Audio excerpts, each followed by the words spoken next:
May I ask everyone to please take their seats?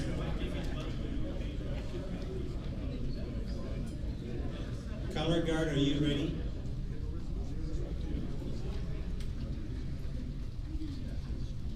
Color Guard is ready, sir. Okay.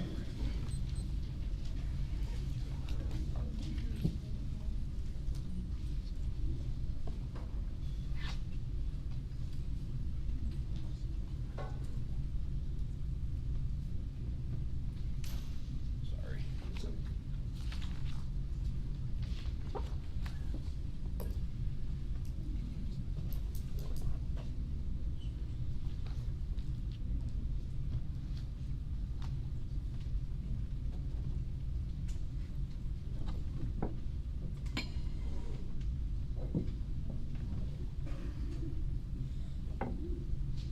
The 102nd Department Convention of the American Legion Department of Iowa will come to order.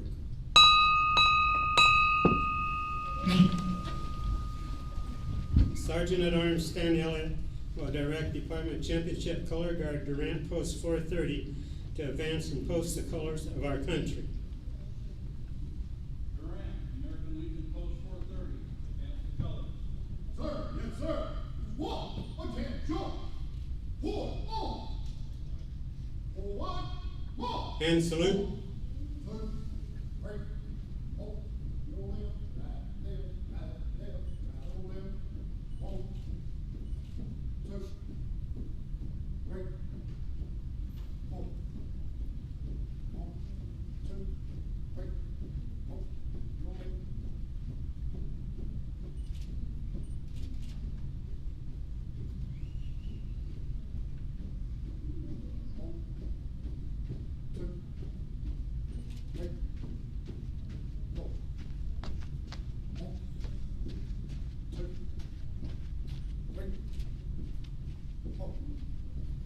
More time, more. Squad. Halt. Prepare to post colors.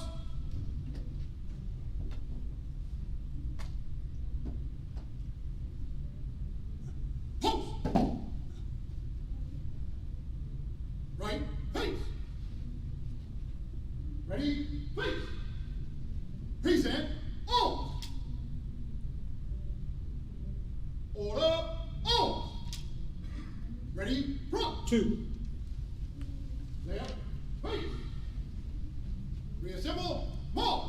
1, 2, 3, 4. Forward, march. 1, 2, 3, 4. Your left.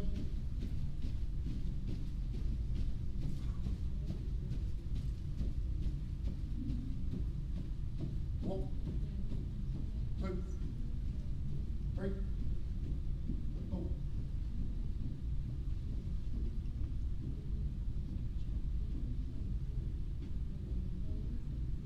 More time. More. Small. Hold. Left, face. Order, on.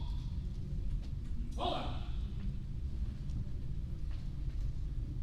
Please uncover and remain uncovered through the invocation, POW MIA ceremony, and the Pledge of Allegiance to the flag. Department Chaplain James Fitzroy will offer the invocation.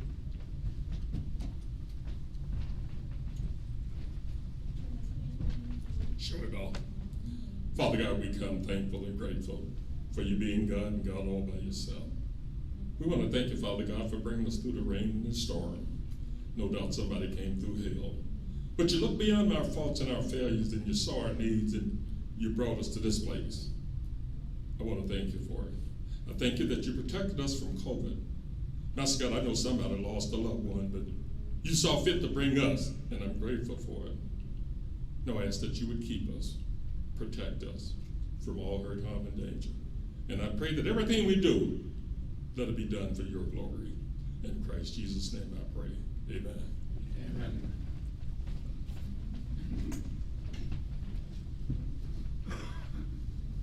The POW MIA empty chair is placed at all official meetings of the American Legion as a physical symbol of the thousands of American POW MIAs still unaccounted for from all wars and conflicts involving the United States of America. This is a reminder for all of us to spare no effort to secure the release of any American prisoners from captivity, the repatriation of remains of those who died bravely in the defense of liberty, and a full accounting of those missing. Let us rededicate ourselves to this vital endeavor. Sergeant at Arms Stan Elliott and Vice Commander Joe Jordan will place the POW MIA flag on the empty chair.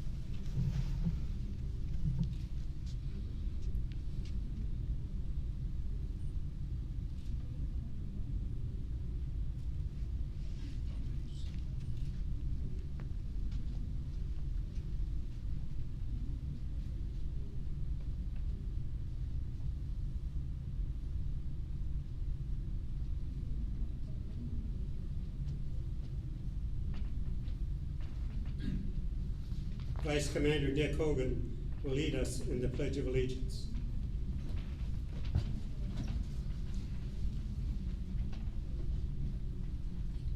Please join me in reciting the pledge to our flag. I pledge allegiance to the flag of the United States of America and to the republic for which it stands, one nation, under God, indivisible, with liberty and justice for all.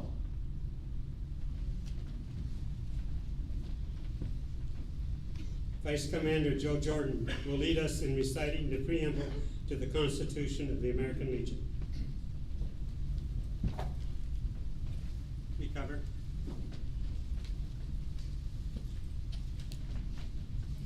For God and country, we associate ourselves together for the following purposes: to uphold and defend the Constitution of the United States of America, to maintain law and order, to foster and perpetuate 100% Americanism, to preserve the memories and incidents of our associations in all wars, to inculcate the sense of individual obligation to the community, state, and nation, to combat the hypocrisy of both classes and masses, to make right master right, to promote peace and goodwill on earth, to safeguard and transmit posterity the principles of justice, freedom, and democracy, to consecrate and sanctify our comradeship by our devotion to mutual cause.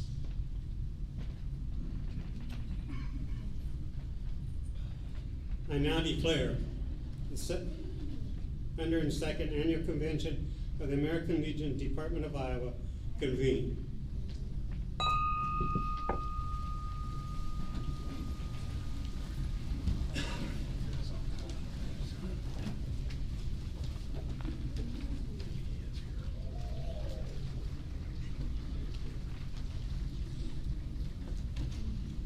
I wish to welcome each and every one of you here today for our first general session of the American Legion 102nd Department Convention. It's an honor to stand before you today and to welcome you to this convention of ours.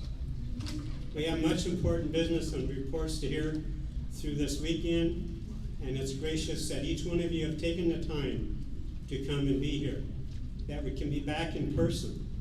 What an awesome feeling. So I thank you for taking that opportunity to come. I thank our speakers for taking the opportunity to come and to address us and to give us a few remarks.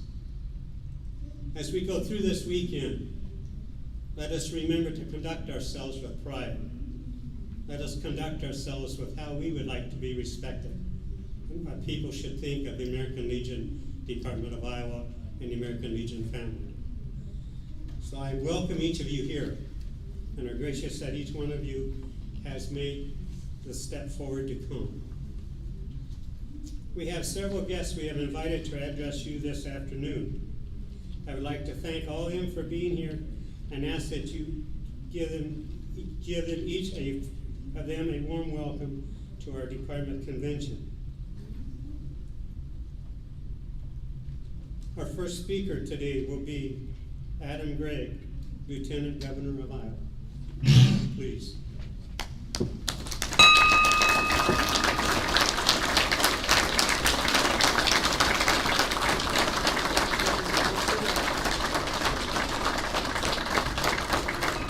Thank you.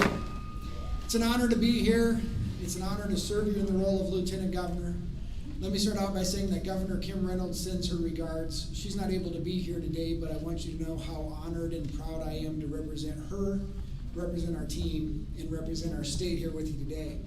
Earlier this week, I happened to be at the Buchanan County Fair in Independence, Iowa. First of all, I got a comment. Independence has to be one of the best named Iowa cities in all of our state. Absolutely. But I was going through the booths and their, I don't know, you might call it their Varied Industries building, and the American Legion had a booth there. So I stopped by to say hi to the gentlemen that were working at the booth, and I said, you know what, I'm going to speak at the convention later on this week, or am I going to see you there? And they said that they had a conflict and weren't able to make it. So I asked them, I said, do you have any advice for me for my speech before the convention? And I got some of the best advice I've ever received in terms of public speaking. The gentleman told me that I should have a good beginning, a good ending, and to keep them close together. So I'm going to follow that advice, but I want you to know this is such a great opportunity to come and say thank you for all the work that you do, for your service to our country, for your service to your communities that's ongoing, to your service to your fellow veterans. Everybody appreciates the work that the American Legion does. Speaking of independence, we celebrated Independence Day earlier this week, the 4th of July. It gives us an incredible opportunity to reflect on the freedoms that we all hold dear in this country and that sometimes folks take for granted. And I hope that a meeting like this is a reminder that we shouldn't take those things for granted. That all of those freedoms that we've come to enjoy did not come for free. They came with great sacrifice by many men and women who are willing to enlist and put their country before themselves. And what an amazing thing that is. And their bravery allows us to go to bed safely every night, to enjoy those freedoms that they've protected for us, and also to continue with our country as an example for democracy for the entire world, quite frankly. We know that many of those who return from service carry many scars, both seen and unseen. And the American Legion plays such an important role in connecting veterans with the services that they need in one form or another. And you've also taught many generations of Iowans how to respect veterans and the country that they served and fought for. You also are great leaders when it comes to community engagement. About 3 weeks ago, we were at Boys State. Commander Kessler, you were there, and we were able to share the stage at that event. You come away from an event like Boys State feeling very confident about the future of our state and of our country. And what an important service that is to help teach that next generation of leaders for our state citizenship and patriotism. And they get a crash course in those things during Boys State. And I think that's especially important because sometimes it feels like they're taught just the opposite of those things in the school system. So it's great to identify some of the best and give them that leadership training and those skills to help prepare them to be leaders of the future. So thank you for all the work that you do serving your communities and serving your fellow veterans. I also want to note that we recognize how important veteran health is. And a key aspect of that is mental health. Just actually earlier this week as well, I visited a place called Retrieving Freedom that trains service dogs up in Waverly for veterans and also for children with autism. What an outstanding organization they are. And one of the things that we talked about during that visit is the tragedy of veteran suicide and how we continue to see that as a challenge in our state and in our country. In fact, the veteran who led me on a tour of that facility talked about some of the struggles that he had seen with his fellow veterans. He had just a few years ago, he had two of his friends and fellow veterans that he lost to suicide, and he was contemplating some of those same things until he got connected with Retrieving Freedom and got the service dog, and he found the companionship and the purpose that he was looking for through Tracer, his service dog. And so for some veterans, it's that service dog, but for others need other services as well. And we want to make sure that you're able to receive those services, or your colleagues and friends are able to receive those services, whether that's through the VA or whether it's through the state resources that we're providing as well. And we're making some important strides there. I also want to recognize what an important role Iowa veterans play in our communities and the role that we want them to continue to play. We have a program called Home Base Iowa, which is focused on recruiting veterans back to Iowa, or to Iowa in the first place, even if they had never had a connection here, but are leaving the service and are interested in finding a permanent place to live. I think in Iowa we offer such an incredible quality of life. You all know this. You all have chosen to live here and be a part of your communities, but what a great asset that we have. And what a great asset our veterans would be and can be and are in each of our communities. Especially in a situation where we have extremely low unemployment, we have more jobs than we have people to fill them. We're proud of these efforts to recruit highly trained, highly dependable veterans back to our state and connect them with a really great quality of life. So with that, I am going to honor that great advice I got from those American Legion members and independents, and I'm just going to close by perhaps with the most important thing I can say, which is thank you. Thank you for your service. Thank you for your continued involvement in your community. Thank you for being involved in the American Legion. Thanks for being advocates for your fellow veterans. And thank you for giving Governor Kim Reynolds and I this incredible opportunity to serve you in our state. Thanks, and have a great convention.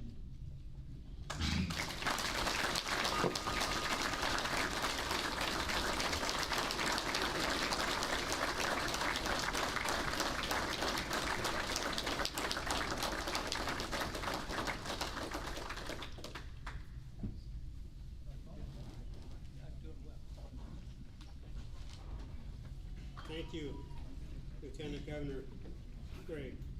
Appreciate those words and compliments.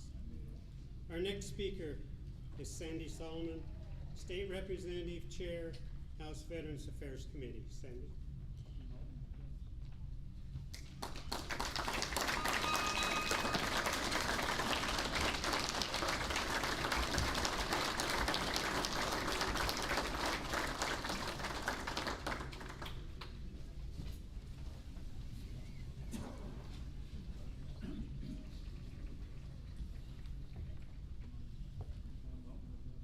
Well, thank you for the opportunity to speak with you today.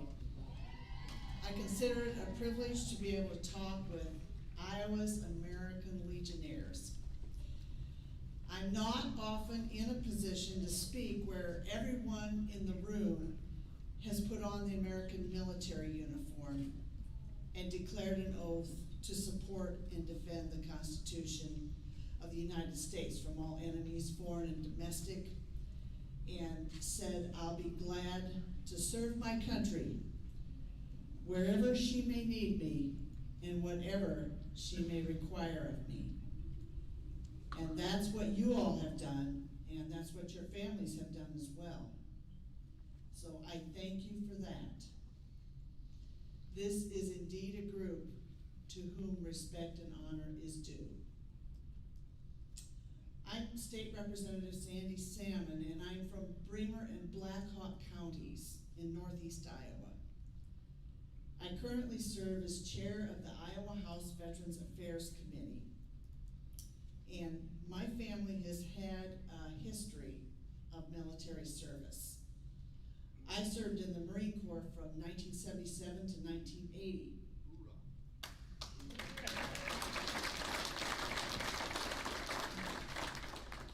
My husband served in the Marine Corps and in the Army National Guard for a combined total of 34 years. And he's here with me. He's sitting down in the front row. After we were married, I served on the home front as a military wife and homeschooling mother as we raised our family. One of our sons is currently on active duty with the U.S. Air Force. He's a pilot. And he has been on 7 deployments. My father was an artillery officer in the Army. And I had 3 uncles and a father-in-law that served during World War II. My brother-in-law served 30 years in the U.S. Air Force as a pilot. And my grandfather served in World War I, and he could never speak above a whisper because he had been gassed in the war.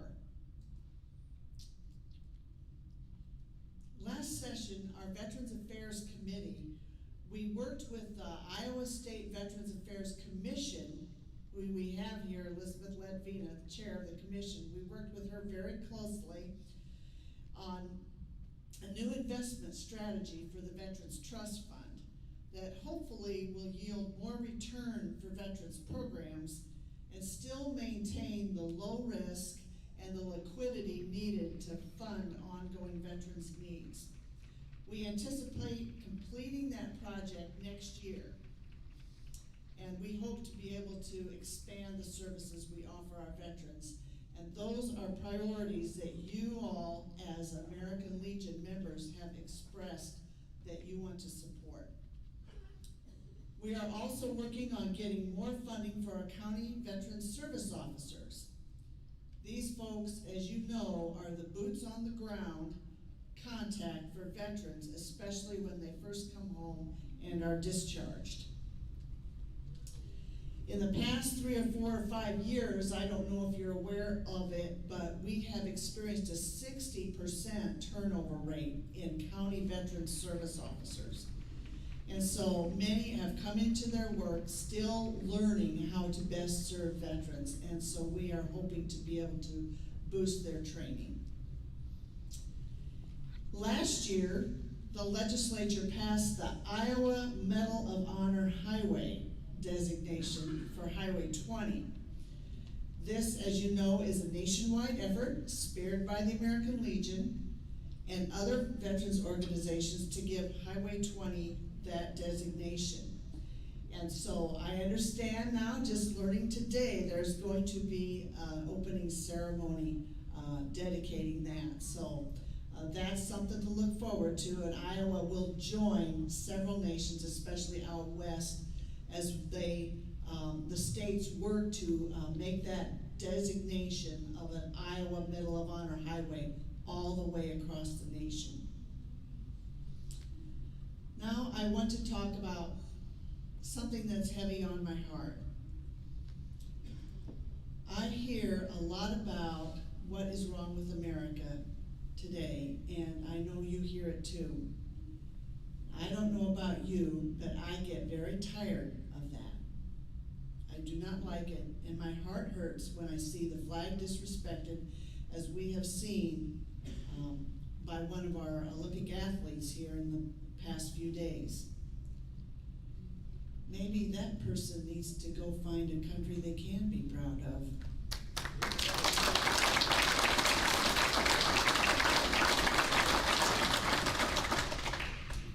But it might be pretty hard to find that place. They'd have to find themselves swimming against the tide for everybody else that wants to get into the good old US of A. Is America perfect? No. Have we always lived up to the ideals of our founding fathers? No.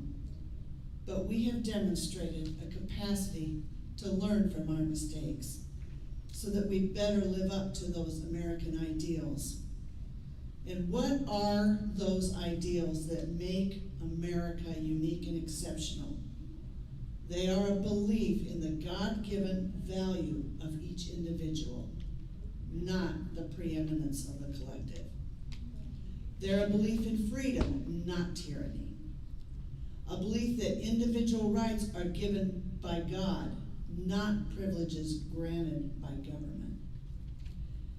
We believe in a government that serves, not dominates. We believe that government source is the people, bottom up, not top down. We believe in justice, not corruption. We believe in economic opportunity, not socialism. We believe in personal responsibility, not entitlement. We believe in the rule of law, not of man. We believe in the willingness to take a risk, not always expecting safety. We have a faith in God, not in government. And what has been the results of those things? It has been the freest, safest, strongest, and richest nation in history. And we are blessed to live here.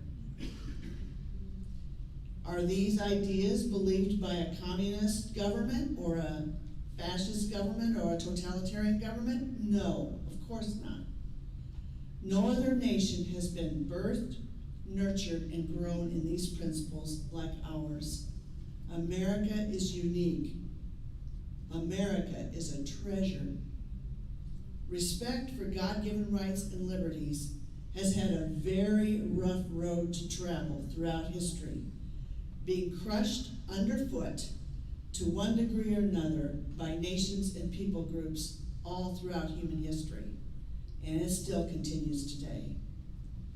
To be an American does not mean you are of a certain race, nationality, ethnicity, or geographical area, as it is with other nations.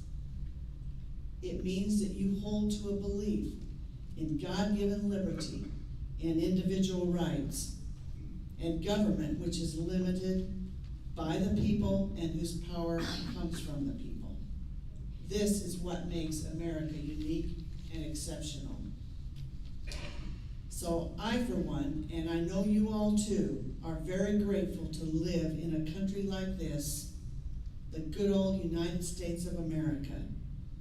For decades, many in other nations have yearned and longed and hungered for the blessings that we enjoy here in America.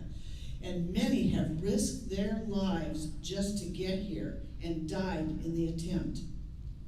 I've spent some time in Uganda and Kenya, and those people think we live in heaven. We should not have attitudes of arrogance, entitlement, and condescension as we see so often today, but rather with humility of heart and mind, we should allow our gratitude to God for America to spur us on more closely to devote ourselves to the founding ideals and values that are America. We just celebrated the July 4th, Independence Day. We can be so grateful and thank God that we are so blessed to be able to live in a nation with such a heritage.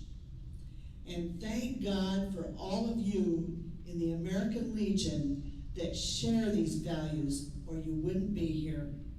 That you have taken an oath to support and defend our Constitution and to protect the United States from all her enemies and to secure for us the rights and liberties that God has given to us. Thank you so much, and may God bless you and your families, and may God continue to bless our wonderful state of Iowa and our beloved America. Thank you so much. God bless you.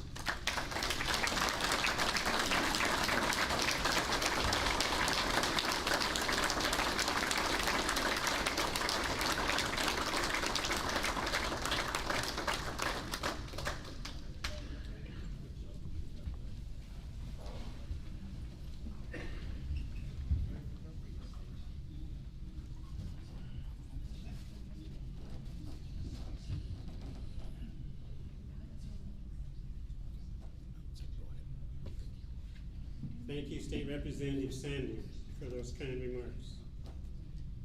Our next speaker will be Ron Sackett, Director of the VA Regional Office.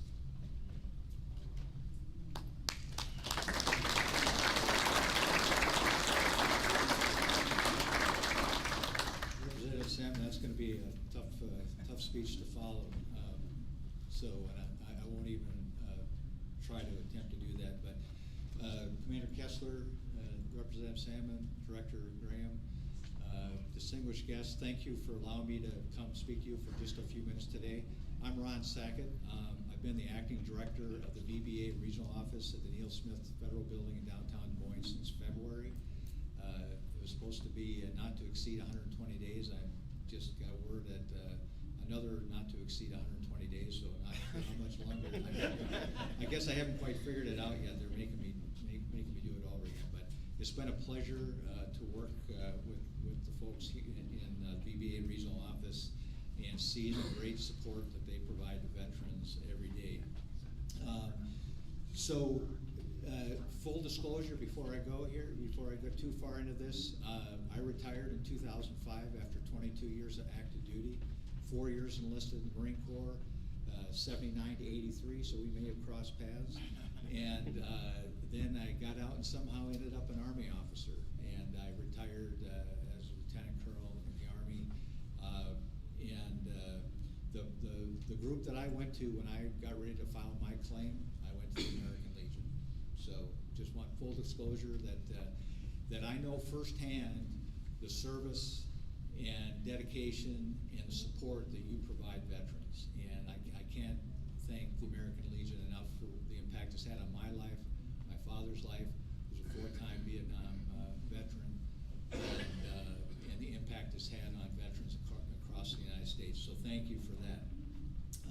For those of you who don't know it, the VBA regional office, VBA is one of the 3 administrations under the Department of Veterans Affairs. Our primary responsibility is to adjudicate disability claims for veterans. And with those benefits, that usually opens the door to things like medical benefits with the Veterans Health Administration, vocational rehabilitation, job support, other things that a lot of people aren't aware of, but especially for very seriously injured or critically chronically ill veterans, things like special adaptive housing, where we give grants to make improvements to veterans' homes to allow them to live as independently as possible.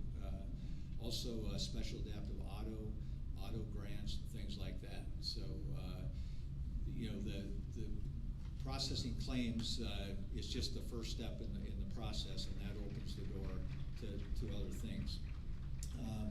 The one thing a couple things I want to talk about today that are kind of current news within the Veterans Benefits Administration. For those of you who aren't aware of it, in January 1st of this year, the National Defense Authorization Act authorized 3 new presumptive diseases for Agent Orange in Vietnam. Those are hypothyroidism, Parkinsonism, and Parkinson-like symptoms, and bladder cancer. So that law went into effect on January 1st. We started adjudicating those claims in May of this year. We stood up 8 special teams across the country that do nothing but adjudicate those claims all day, every day. And we are proactively going back to all the veterans who may have been denied those previously. We are reopening those claims and re-adjudicating those claims. So that is a big effort, but long overdue, and it is one of the highest priorities that we do within the Veterans Benefits Administration. Another hot topic that was just announced in May of this year is the VA Secretary McDonough, has authorized 3 new presumptives for toxic exposure in Southwest Asia.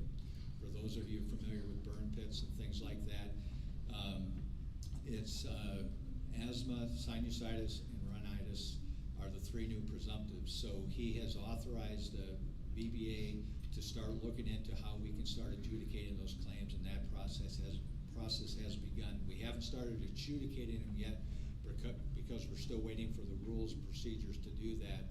But that's currently underway, and as soon as we get the word to go, we will start processing those claims. So those 2 things are going to have a big impact on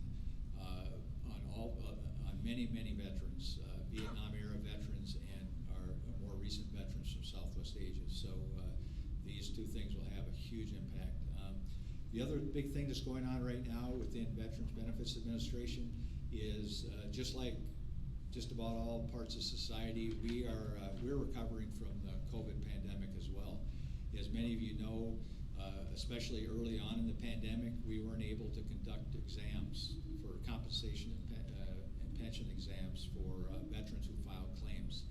And then later on, it opened up so we could only do those via video camera. And then later on, we were able to start doing those live. Well, what that created was a backlog of about 200,000 claims, veterans claims, which we are now kind of starting to catch up on.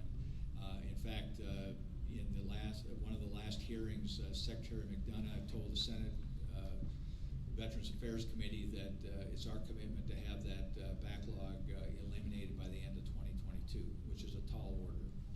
So I guess what I'm saying is that no time like ever before, probably in the history of Veterans Affairs, that the partnership between us and the American Legion and other service organizations is going to be more important than ever. We have a tall challenge ahead of us to take care of veterans, and it's not going to get any easier. But we can't do it without the support of all of you and the things that you do for veterans every day. So with that, I'll keep my comments short, and thank you all for your service and for your continued dedication. Thanks.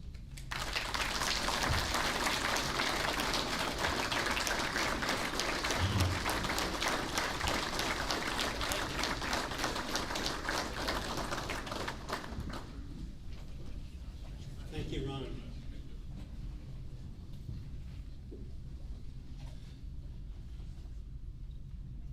Our next speaker is Gail Graham, Director, VA Central Iowa Healthcare System.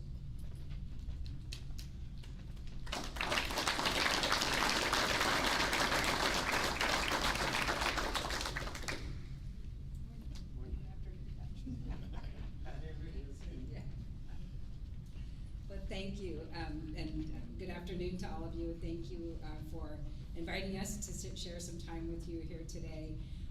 First and foremost, many of you are volunteers at our facility or other facilities, and even over the pandemic, you helped us find new and innovative ways to keep veterans, especially those in our community living center, engaged and occupied. There were programs that we couldn't do during that time, such as the No Veteran Dies Alone, where you sit with those veterans that don't have families. So we're so thrilled that people are back and engaged with us, and some of those programs have resumed. But I just want to thank you, because even through all of that, you and the other veteran service organizations helped us immensely, and it's greatly, greatly appreciated. So we are back in full operation. During the pandemic, we did increase our use of telehealth, and that's still certainly an offering. If there are veterans that are in need of a device to do telehealth visits, we can engage with them and offer them iPads or other devices to help them do the telehealth visits. Some have found this to be a great way to be able to stay home for those visits. This is especially true in our mental health areas. So I just encourage you, if you have a fellow veteran that needs some help, to just test out the technology. We are ready and available to help them.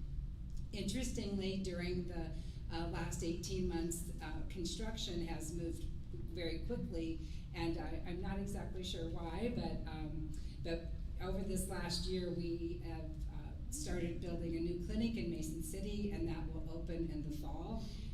Bigger clinic with more offerings. You know, most of these community clinics were initially set up with just primary care and mental health, but now we offer physical therapy, occupational therapy, telehealth visits, chiropractic care, acupuncture, just a whole array of services. So Mason City in the fall, and then we are also building a new location in Fort Dodge that will open more around the winter time. We are just did a groundbreaking a year after the fact at the Southridge Mall, at what used to be Toys R Us. which I was a little skeptical too, that a Toys R Us could become a clinic, but it's actually a beautiful clinic, and really for the first time for us, a dedicated, planned women's clinic area, which has been long overdue. I mean, I think most of us have retrofitted our facilities to accommodate, but this is really going in with that planning right from the beginning. So we will offer primary care and mental health, but we will also have a full physical therapy, occupational therapy, lab, radiology at that location. So I think a nice boost for the south side of Des Moines as well, but an endeavor that I think that you'll really see the benefit from too. We completed the work. We're about ready to get the keys to the new community living center, and it's interesting what the pandemic changed for us. Initially, this 12-bed, referred to as a cottage, was to be for our hospice care, but so many veterans are choosing to have their hospice services at home now that we've converted that now to be a dementia unit. So our dementia patients will be moving into that cottage in the fall. So that will add additional beds to our ability for our community living centers. We also are in the midst of remodeling our domiciliary, and because of COVID restrictions, we are not using any of the semi-private rooms as semi-private, so our capacity there has went from 60 beds to 30 beds, but we are admitting into our residential rehab, and then where we find ourselves at capacity, we help veterans get to another facility for those offerings, so we continue with that. We are still offering COVID vaccines every single day in primary care, and tomorrow morning we will have 2 nurses here with vaccine available for anyone that's maybe had questions or has delayed this, but they will be available for you, and I think, I hope you're aware that we can now vaccinate your family members too. It was several months before we were given that permission, but we can certainly do that. They're also there if you have questions. You know, I have this condition and I'm just on the fence about it, so I just encourage you, if you're thinking about it, to know that they'll be here at 9 o'clock in the morning, and we'll be offering, and they're offering the Johnson & Johnson single dose vaccine. We do still have Moderna as well at the hospital, and we can arrange for you to get those, but on site here tomorrow we'll have Johnson & Johnson. We currently do not have any COVID positive inpatients. If you were by the facility when we first received the vaccine in December, you know that we were vaccinating hundreds and hundreds of people a day, and we don't see that volume anymore, but I think we see the results with the reduced number of veterans that we have hospitalized from COVID-19. The Occupational Safety and Health Administration did release new guidelines this week, parenthetically about 1.5 years too late, but it did speak to masking and social distancing. So all of our staff now, whether they're direct care or not, have to be in masks, and veterans have to wear a mask when they're in our facilities as well. So we'll provide them for you at the door, and we know that this has been, you know, a long 18 months for everybody, but we just ask that you bear with us. It also set out standards for social distancing, and we've tried very hard to keep our waiting rooms clear and to allow for social distancing in our waiting rooms, and we will certainly continue to do that. So on a brighter note, we will be hosting the VA National Golden Age Games in 2023. I know they've been in Des Moines before, and there was, you know, quite an engagement from the veteran service organizations and from veterans to participate in these games.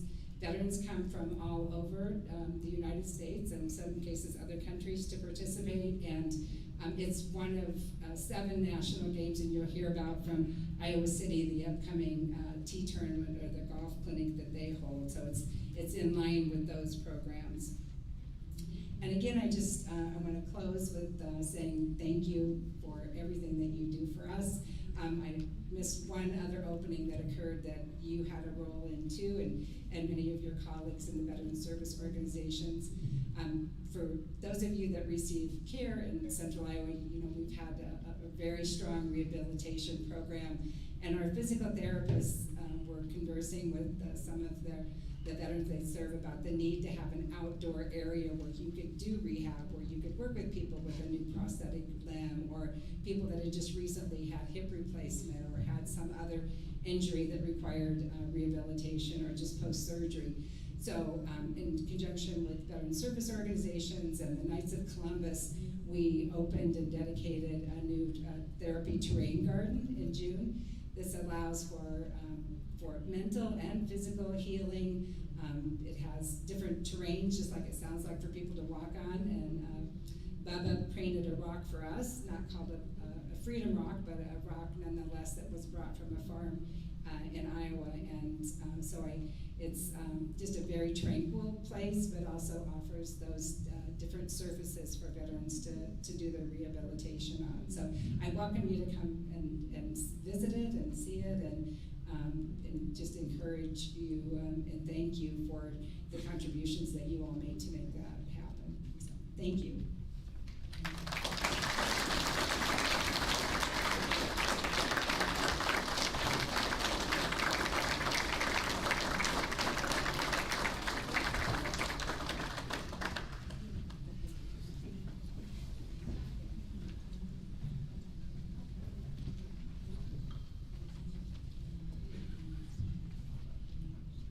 Thank you, Sandy. Our next speaker is Dr. Victor Mizrachi, Iowa City VA Health System.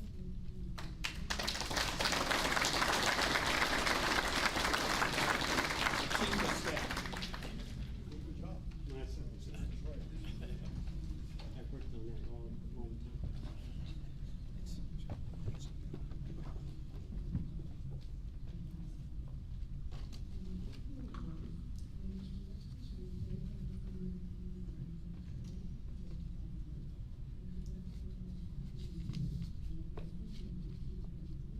Good afternoon, everyone.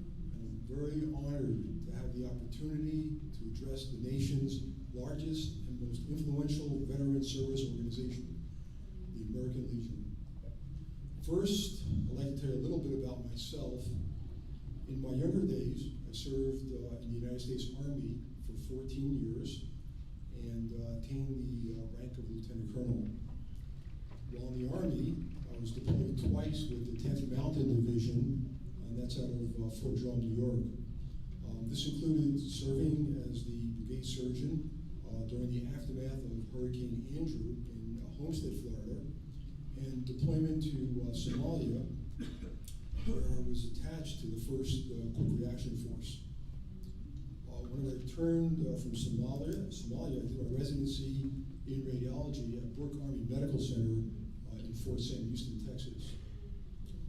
Following my military career, I was a radiologist over at the Mayo Clinic in Minnesota. I did that for 16 years.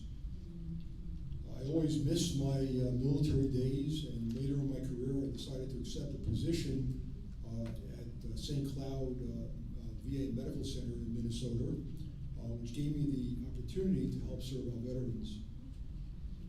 My goal at the time was to try to bring what I had learned at the Mayo Clinic to the radiology department at the VA Medical Center in St. Cloud.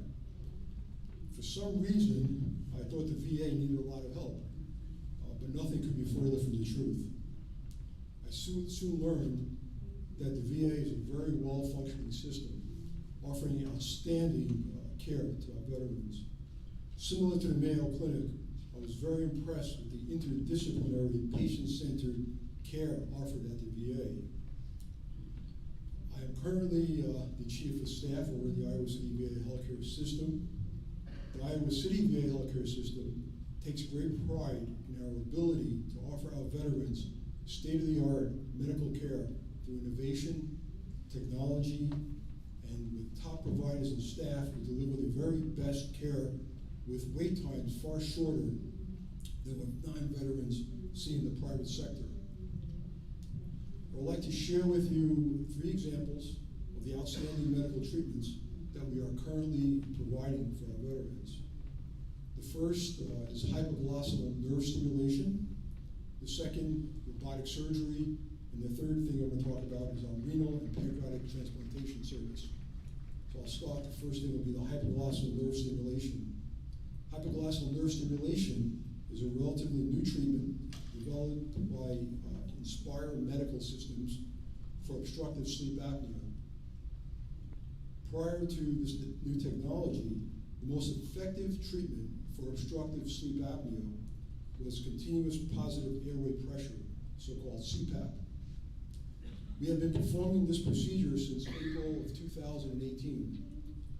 Hypoglossal nerve stimulation, also known as upper airway stimulation, and some people refer to it as a pacemaker for the tongue. It works by stimulating the hypoglossal nerve to restore tone to key tongue muscles that when they become relaxed, when the muscles become relaxed, can block the airway and cause obstruction that reduces or stops breathing during the night, so-called classic obstructive sleep apnea. The stimulating device, the battery, and breathing sensor are all implanted in the chest by our ENT physicians, and they're connected to a stimulation lead that touches the hypoglossal nerve. The patient has a handheld remote which enables them to turn the device on when they go to sleep, and they can turn it off when they wake up. This amazing implantation procedure is usually performed on an outpatient basis. A total of 41 of these procedures have been performed at the Iowa City VA so far, and we are happy to report that there have been no perioperative complications, and the quality of life and satisfaction scores improved in all patients. On February 24th of this year, 2021, the Iowa City VA healthcare system performed its first robotic surgical procedure utilizing the Da Vinci robotic system. Since we began this service, 12 urologic robotic cases have been successfully performed without any complications.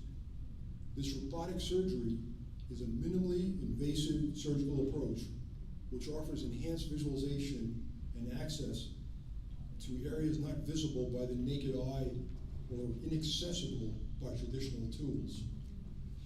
This robotic surgical system allows for improved ergonomics and offers surgeons a wider range of motion and eliminates physiologic tremor.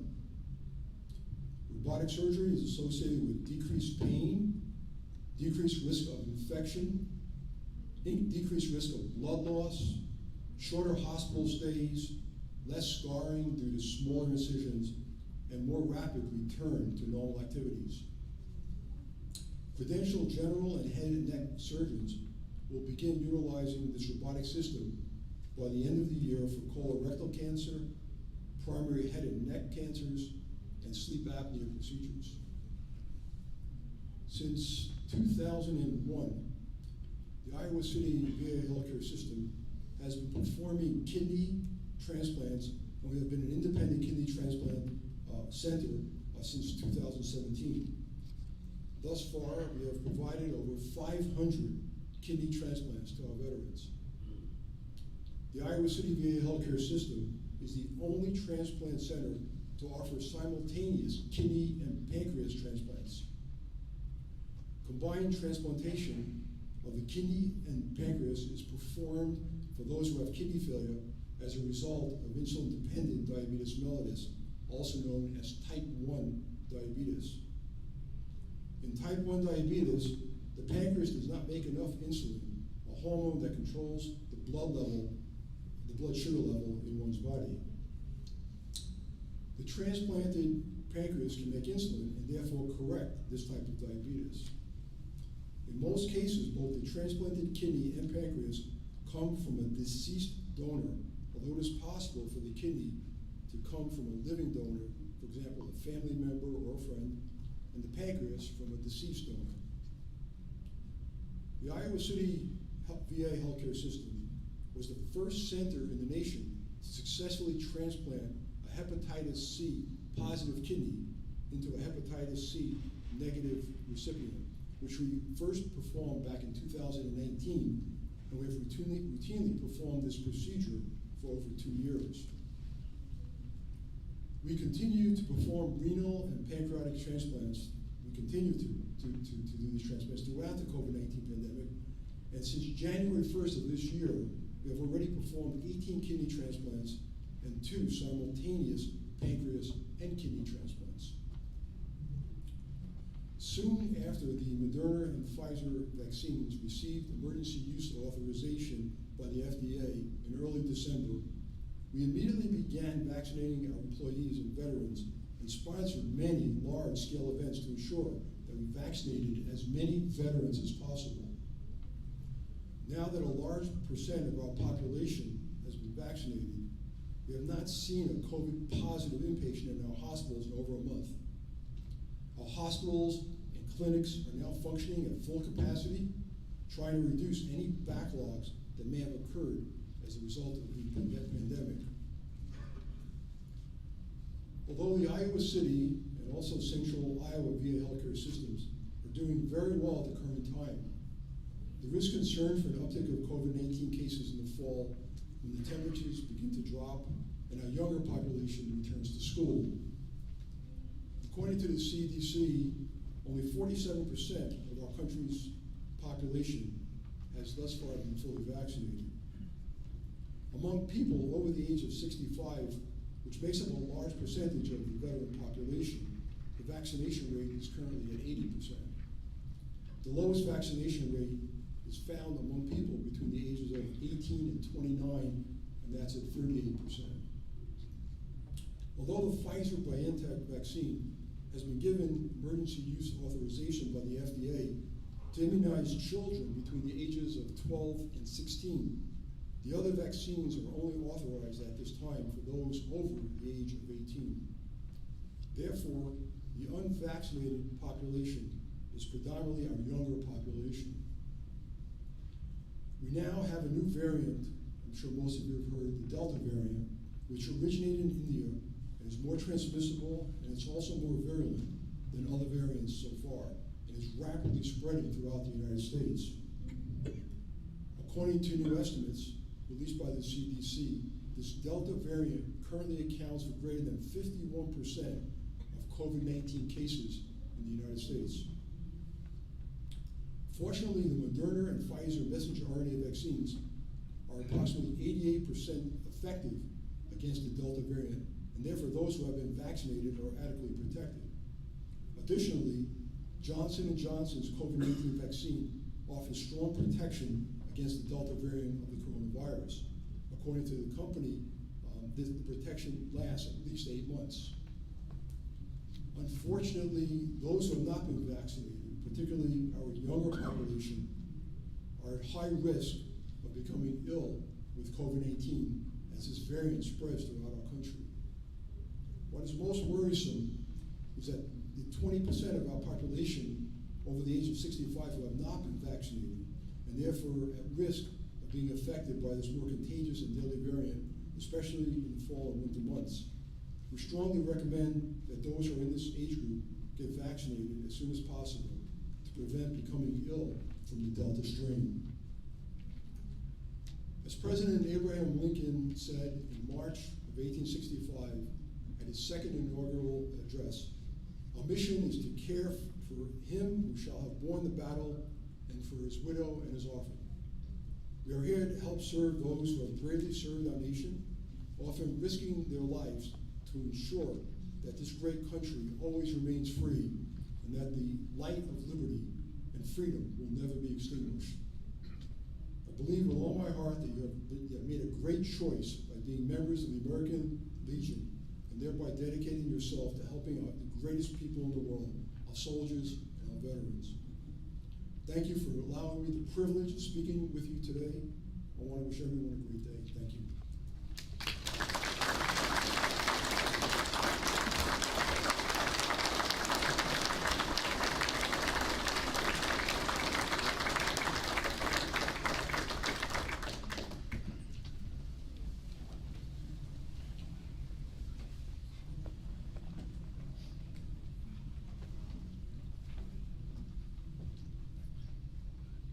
Thank you, Dr. Victor. Our next speaker will be Steve Olson, Iowa Director of Veterans Employment and Training Services.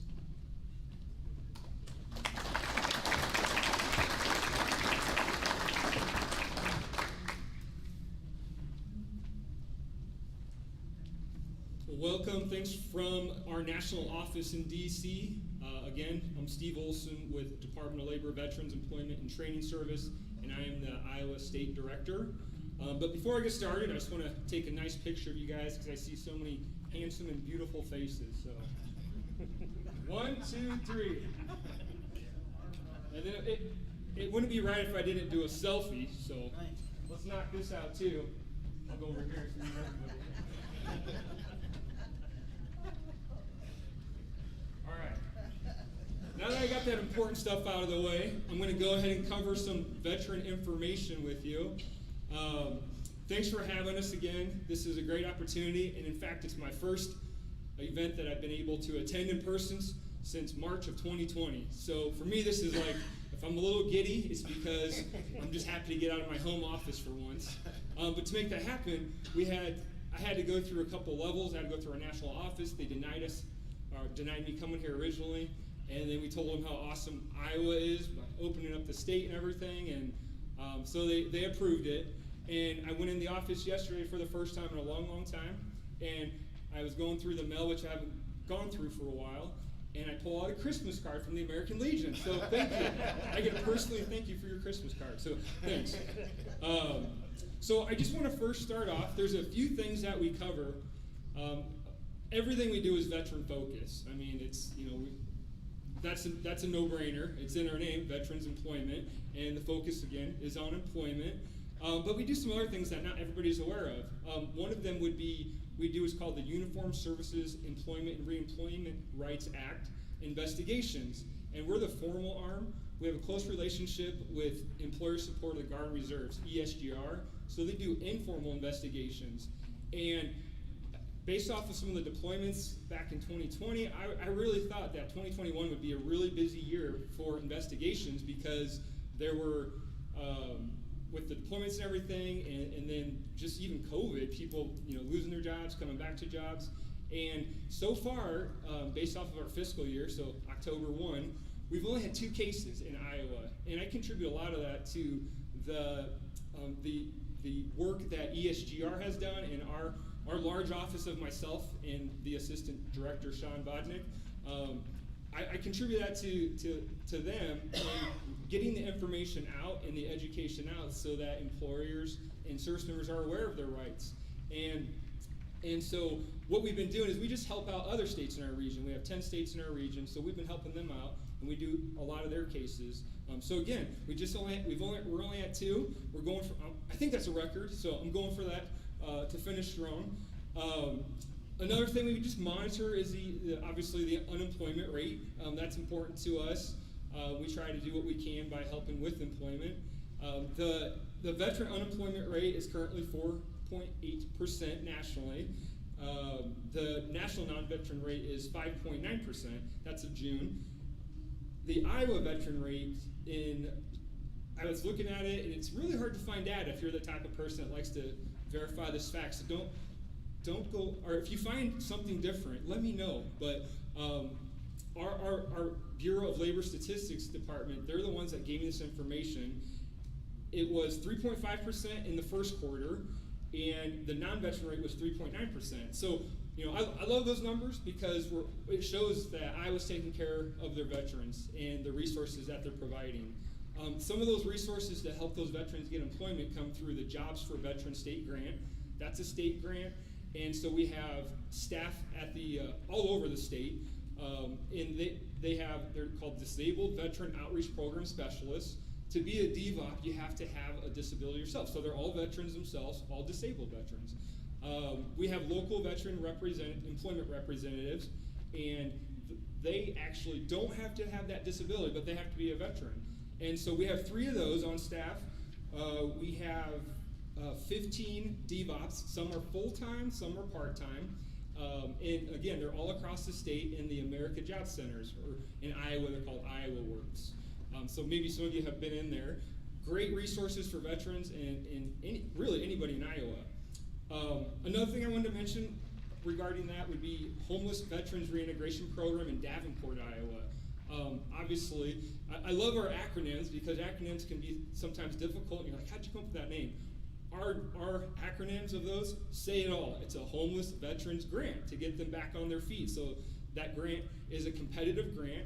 We only have the one in Iowa, and they help with finding jobs, finding resources. So a lot of these individuals that are working with those individuals at the grant site, they refer them to American Legions, Veteran Service Organizations as one of the resource providers.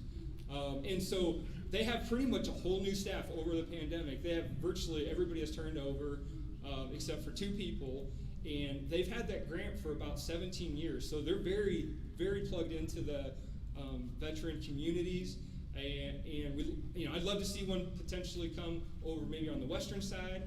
But what that says is there's so many wonderful resources across the state that there's just really not a high need for it, because to have that competitive grant, there has to be homeless veterans or near or at risk of homeless veterans. So I think, once again, I think our state does a great job.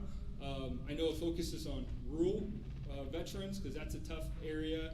And then another focus that we are kind of having our hand in, we've worked with Voc Rehab, or no, they changed their name, Veteran Readiness and Employment. They is apprenticeships, so getting that hands-on, bringing that back into Iowa, that's just a huge focus for pretty much everybody in politics and in Iowa, the governor, very important. Lastly is we have the Higher Vets Medallion Program, and so that just started in 2018. So 2018, 2019, 2020. In Iowa, the first year, and this is a program, it's a federal award, the only one that recognizes employers for hiring, retaining veterans. And so first year we had 2 in Iowa. Second year we had 5, and then this year we always celebrate in November. And the grant cycle, the application cycle just closed at the end of April, and so they'll announce the awardees for this 2021 in November. But we had 7, so we're seeing that increase. Again, that's a great opportunity for employers to kind of brag about themselves and say, hey, we're veteran friendly, come work for us. Yeah, that's pretty much everything. I got the photo. I want to say thank you again from Veterans Employment Training and Service. We're part of the Department of Labor. Very, very small agency within Department of Labor. There's about 230 total nationwide. But we love veterans. Most of us, I'd say 90% plus, are all veterans that are employed by our agency. And we want to thank American Legion for all the work that you guys do, and gals.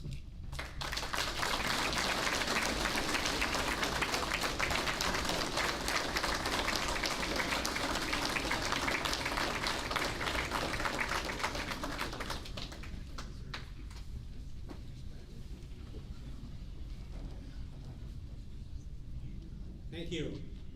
Our next speaker is Jason Everett, Staff Sergeant in Iowa National Guard.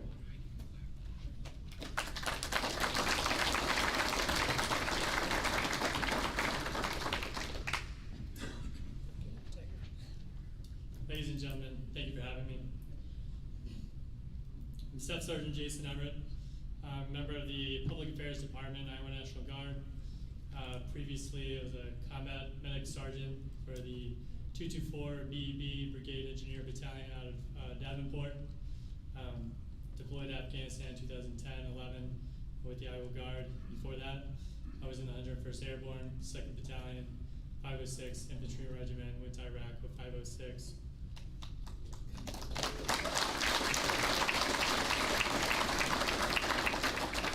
It's a great honor to be here to represent the Iowa National Guard in the Public Affairs Department, and to be in the presence of such great Iowans and members of such a prestigious and historic organization as the American Legion.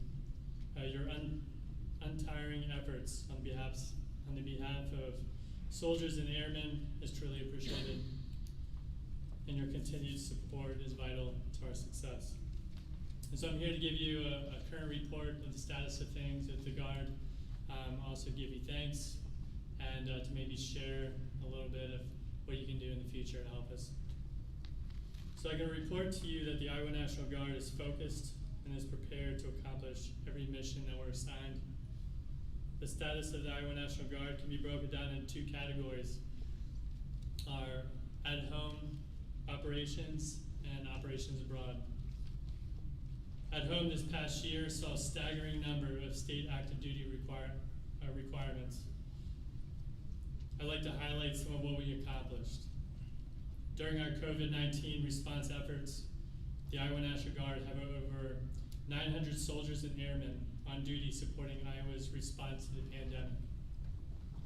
We were honored to assist Lieutenant Governor Gregg and the Feeding Iowans Task Force, helping Iowans who needed a hand obtaining food to feed their families through the support of our network of food banks and food pantries located in communities all across the state.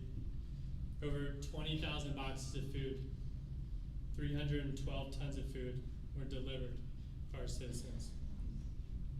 The Iowa National Guard safely drove over 420,000 miles to deliver personal protective equipment to first responders and healthcare professionals, and ensured timely delivery of test Iowa labs samples to state hygienic labs. To put that in perspective, that's nearly 17 trips around the earth. That's a lot of driving. Our soldiers and airmen provided operations and management expertise to 12 Test Iowa drive-through locations across the state. At those locations, the Iowa National Guard assisted with more than 70% of 500,000 COVID-19 tests that were completed in the state. We also worked with the Iowa Department of Public Health to stand up regional medical coordination centers to track COVID data, medical equipment numbers, and other essential information that help the governor and state leadership understand COVID-19 so they can make decisions and keep the people of the state informed. In addition to our COVID-19 support, we responded to numerous other missions supporting the people of Iowa. The most significant was the derecho that devastated portions of Iowa on August 10th. In the days following the derecho, our mission focus was to support power restoration efforts in Linn County. The Iowa National Guard responded with over 200 soldiers and airmen with their equipment. They removed over 1,400 loads of debris, totaling almost 15,000 tons, while clearing 593 city blocks, which I particularly appreciated because I'm from Cedar Rapids. That's where I live, that's where my family lives. So I appreciate that my organization was helping me out in my own hometown. Other operations at home included cybersecurity elements supporting the Secretary of State, safeguard the election process in Iowa. We also remain actively engaged in supporting the domestic counter-drug mission by providing aviation analytic capabilities, training and drug demand reduction support to law enforcement agencies' efforts to reduce illegal drug trade. Although these missions at home required great manpower and resources, they did not stop us from supporting federal missions abroad through various active duty assignments. We currently have soldiers and airmen preparing to mobilize and deploy to Europe, Africa, Middle East, areas of responsibility. Additionally, over the course of 10 years, we have cultivated a dynamic operational relationship with our state partnership program, Kosovo. They're our partner. We have coordinated for logistics and maintenance personnel from the Kosovo Security Force, the KSF, to serve with the Iowa National Guard in upcoming deployments to the Middle East, which will mark the first time that the KSF, Kosovo Security Force, will serve outside of its borders. The KSF has demonstrated their commitment and preparedness to serve alongside us. That gives you the kind of broad brush of most of the highlights from the past year and what we are engaged in currently. We will endeavor to continue to be successful in what we are currently engaged in. We will also prepare and be ready to meet any needs we are called upon to meet. Now I'd like to take a moment to talk to you. I'd like to take a minute to talk about you, the members of the American Legion, our appreciation for you, and how you can help us. And there's an illustration I've given before that I think you can relate with, and that describes the importance of organizations like yours. I'm going to talk a little bit about tactical road marches, which I'm sure some of you are familiar with and probably enjoyed plenty of. When marching, a lot of emphasis is placed on maintaining distance between soldiers, as it is critical for a number of tactical reasons: for communication, for visibility, for minimizing the lethal consequences of a surprise attack, and maximizing the effectiveness in repelling one. Road marches can be very stress-inducing, demanding everything physically and mentally you have, especially if these marches require 35 to 50 pounds or more, 6 miles to 12 miles or longer, that incorporate long, endless stretches of road and steep, daunting hills, sometimes in extreme temperatures, sometimes in the rain. Keeping your place can be difficult. And whenever you fall back, there's always a leader, whether a drill sergeant or a platoon sergeant, squad leader, to direct you and push you to get back into position, to maintain distance. If you fall out of formation, you now have put a great deal of stress on the service member behind you, who now has to speed up their pace to fill the gap that was left, and everyone behind them has to do the same. In the Army or any other branch, we have gaps that make things difficult for service members, and we certainly have gaps within our communities. And I just want to thank you today for being an organization that historically has been there for us, filling the gaps. You fill the gaps by representing us, by advocating for us, for benefits. You remind us that people back home are thinking about us. You send us important supplies while we're deployed. Certainly in my case, when I got back from Afghanistan, my family couldn't be there. You welcomed me home, you welcomed us home, and you're really there to help us whenever we need you. And so to answer the question of what can you do going forward to help us, I would just say, keep doing what you're doing, and we appreciate you.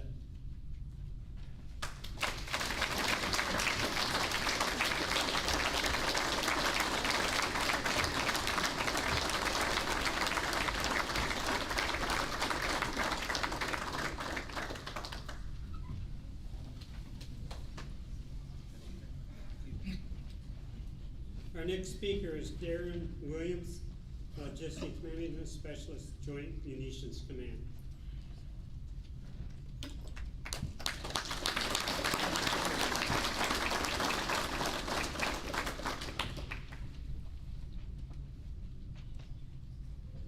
Good evening. I'm Darren Williams from the Joint Munitions Command out of Rock Island, Illinois.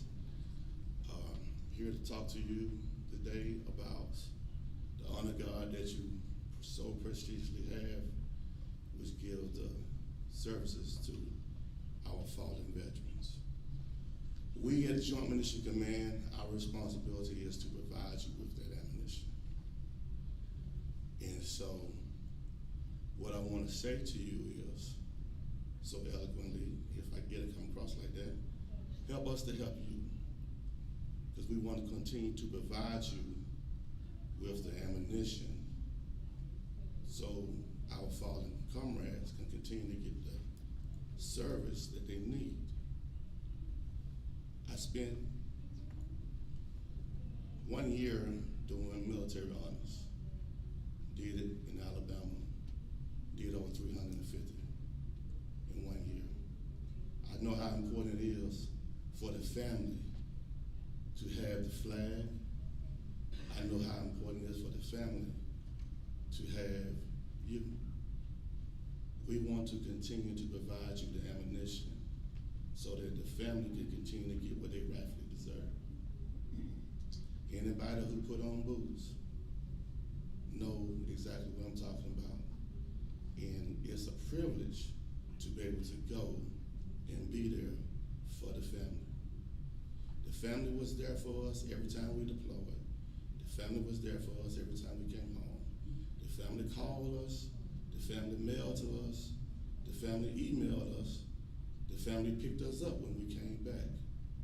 And it's only right that the family get their final respect as you get your final respect on that day. So that's what I said earlier. Help us to help you. We'll be at the table tomorrow. Come over and talk to us. We always want to make sure that you get the ammunition. Kayla and I, we smile, okay, just let all of them see. You know, we always want to make sure that you get everything that you need. But remember, help us to help you. Thank you.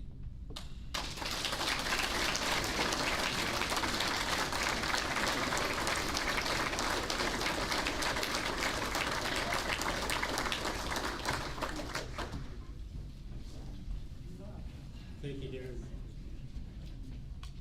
Our next speaker is Elizabeth Lavina, Iowa Commission of Veterans Affairs Chair.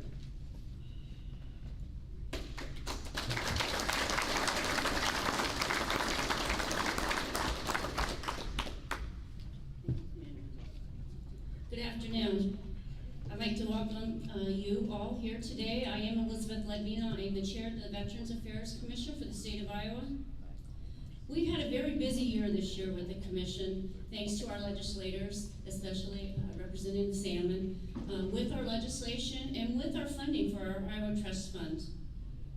This last Wednesday, we had a meeting and seen Gail and did our quarterly report, which handed out pretty good. We had a very nice presentation about the USS Iowa submarine.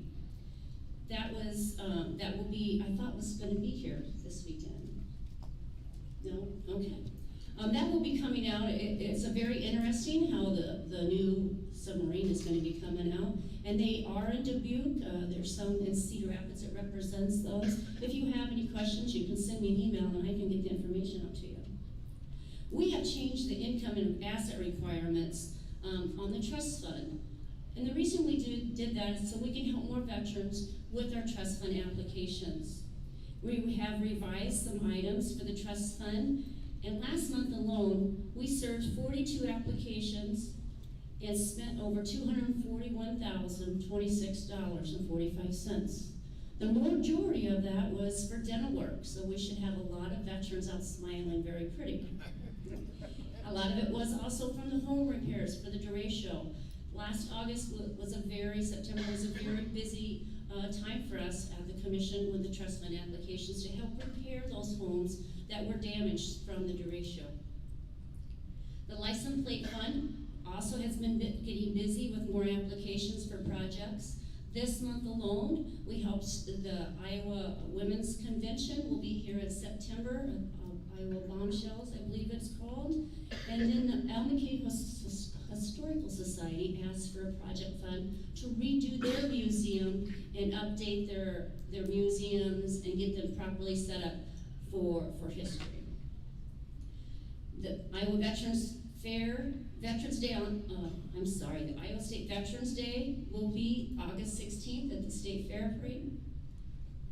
Please, National Guard, or please, Honor Guards, get your forms in. Your forms for your reimbursement. We can reimburse you up to $1,000. It was $500, now we can reimburse you up to $1,000 per year. Get those reports in as soon as possible to Missy. If you have any questions on where to get those forms, please let me know. I'm going to give you a short update on the Medal of Honor ceremony that the Commander and I have just kind of finalized today. And this is a lineup as right now. On July 24th at 9:30, the ceremony will start at Sergeant Bluffs at Iowa Post 662. The ceremony with the commander and myself and other guests are invited. Mayors are invited and more guests. Then we'll have a short presentation. The American Legion riders will start off with a convoy from Sergeant Bluff to Dubuque, taking the flag that we received as American Legion, the commander did, in from South Dakota, Nebraska. And then the riders, we will travel to Webster City. There's a McDonald's there right on Highway 20. We'll have a fast lunch there and then leave there at 1:15. Then we'll stop at Evansdale, the Flying J truck stop. Hopefully some representatives, and I'm sorry, Representative Salmon has a birthday party to go to, so we can get someone else to go. And then hopefully news media will be there to interview the commander. And then we'll leave there at 4 o'clock to Dubuque. The final stop will be Dubuque's Veterans Memorial Plaza by 6 o'clock. If in climate weather, we will move the ceremony to Post 6 in Dubuque. Following some other speakers, the commandant will hand the flag over to the commander of the Illinois American Legion. This is my report. Thank you.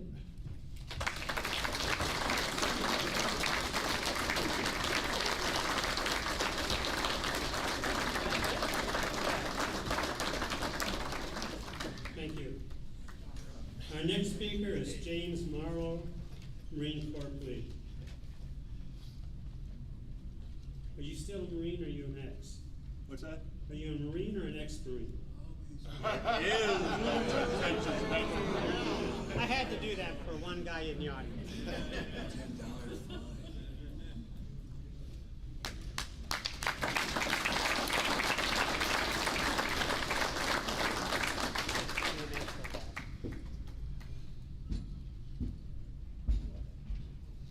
I don't believe I've seen so many Legionnaires in one room at one time, upright anyway.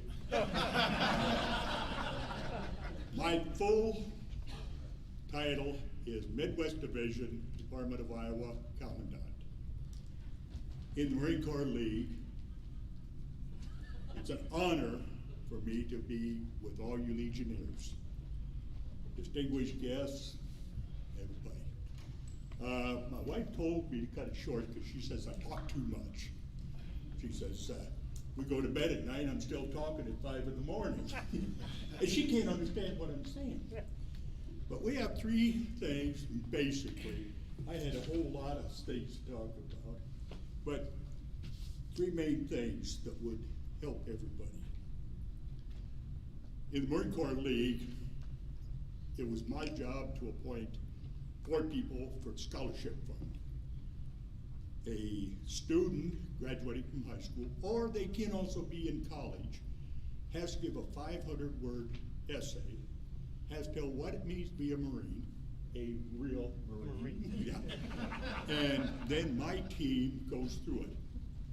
Now, they have to be either a brother or sister or granddaughter or grandson of a Marine in order to get it.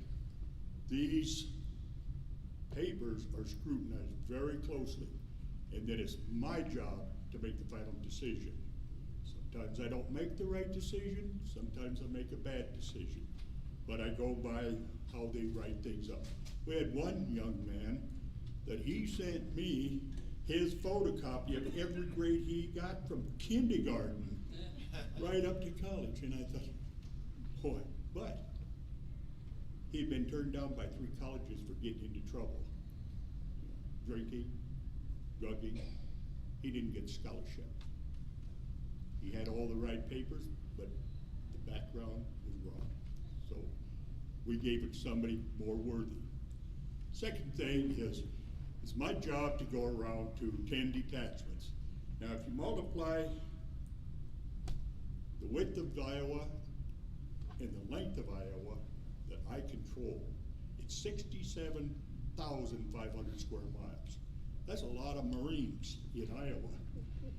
And it's my job to visit all the different detachments, of which I have 10 detachments, to make sure that they're doing protocol right.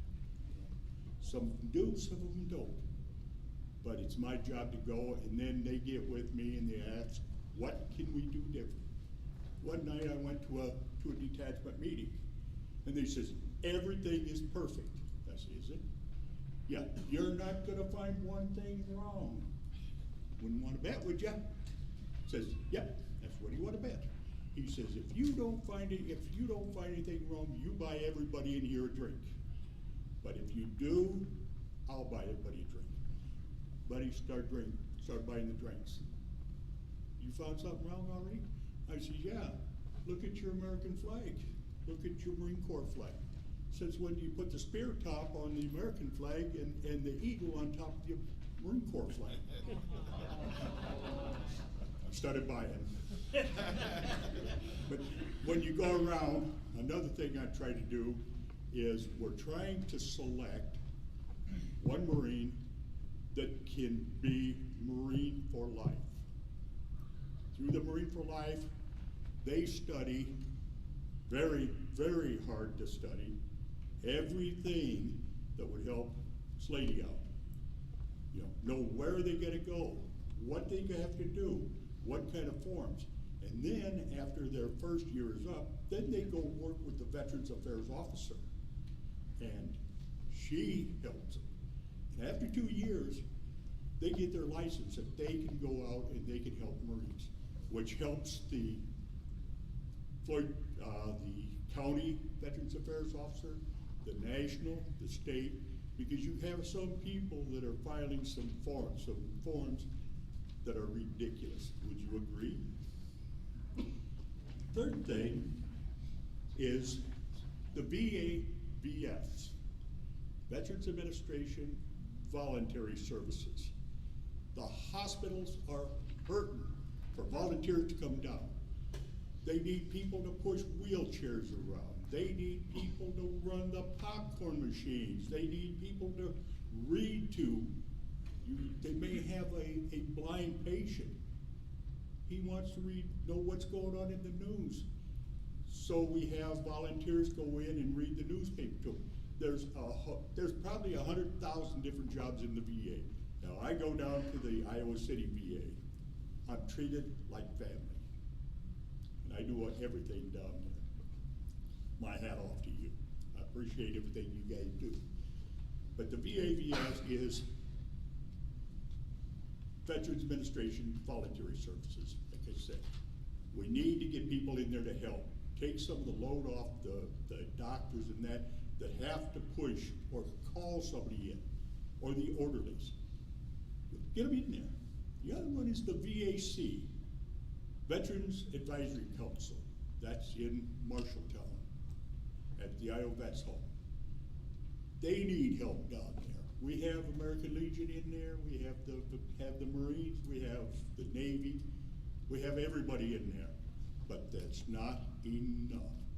We need the VAC, who they would represent, to help on party day. Push wheelchairs down. We've got a bunch of young kids, but they can only do just so much. And so, if you have time, even an hour a week, go in and help them. It'll be very much appreciated. And the last thing is, like you, all of the dignitaries here that are commandants and that, people, go get with your commandants. Tell them what you need. They'll be there to help you. And so, I don't care if you was an Army, Navy, Air Force, Marine, Coast Guard, we all put on the uniform with pride. We always conduct ourselves with pride. My wife says, I love seeing you in your uniform. I hate wearing my uniform because it takes so long to put the ribbons on. But I wear it with pride. I serve with pride. I went in the Marine Corps in 1967. I went to Vietnam in 1968. I did 2 tours. I got wounded twice. Second time I lost my leg. I still love my country. I salute you. Thank you.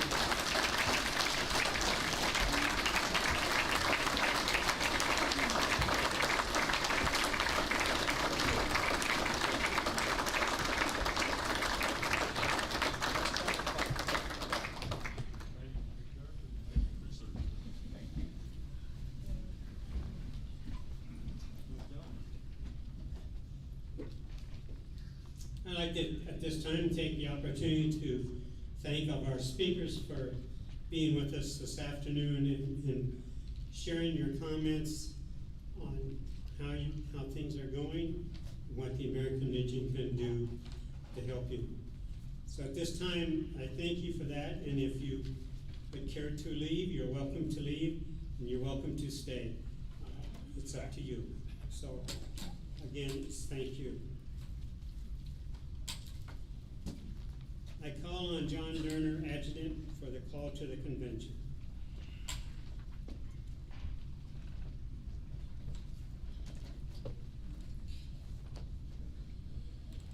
The 102nd Annual Convention of the American Legion Department of Iowa will be held in Des Moines, Iowa, July 9, 10, 11, 2021. The convention will be called to order at 4 p.m. Friday, July 9th in Ballroom Central and South of the Holiday Inn Airport Conference Center in Des Moines, Iowa.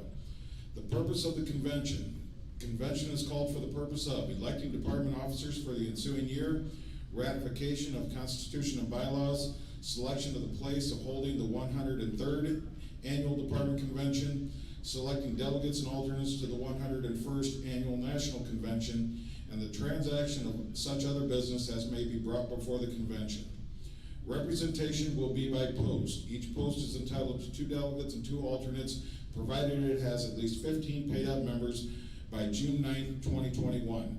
Each post is also entitled to 1 delegate and 1 alternate for each additional 50 paid-up members or major fraction thereof if dues have been paid on or before June 9, 2021. The vote of each post will be equal to the total number of delegates to which it is entitled. All past department commanders of the Iowa Department of the American Legion who are members in good standing in any post in the department, present and in attendance at the department convention, shall be entitled to all privileges of a delegate to said convention and entitled to a vote therein. Selection of delegates. All post delegates and alternates to the convention will be selected at a regular meeting of the post or a special meeting called for that purpose. Post adjutant should give notice in writing to each member of the post of the date, time, purpose, and place of such meeting and the number of delegates to which it is entitled in the convention. Alternates shall have the power to vote only in the absence of delegates, but have all of the privileges of delegates. Delegates should be chosen with care as they have the voting power of the post on all questions brought before the convention. Expenses of delegates and alternates who attend as post representatives must be paid by their post or paid by themselves, as no authority exists for the department to pay the expenses of any delegate to the convention. Each delegation may have as its guests such members of the American Legion and their families as it sees fit to invite to accompany it. Insofar as space will permit, they will be admitted to the convention hall. Press representatives and company delegations will be accorded every facility for their work of the convention. They should report to the department headquarters office upon arrival. Department headquarters will be in room 298 of the Airport Holiday Inn, Des Moines, Iowa. Regular and routine correspondence should be sent as usual to department headquarters. Registration and housing. Delegates, alternates, and guests of the convention must register. A $10 registration fee will be collected from all delegates, alternates, and guests at registration. Delegates, alternates, and guests attending the convention should address all inquiries relative to hotel reservations directly with the designated convention hotel.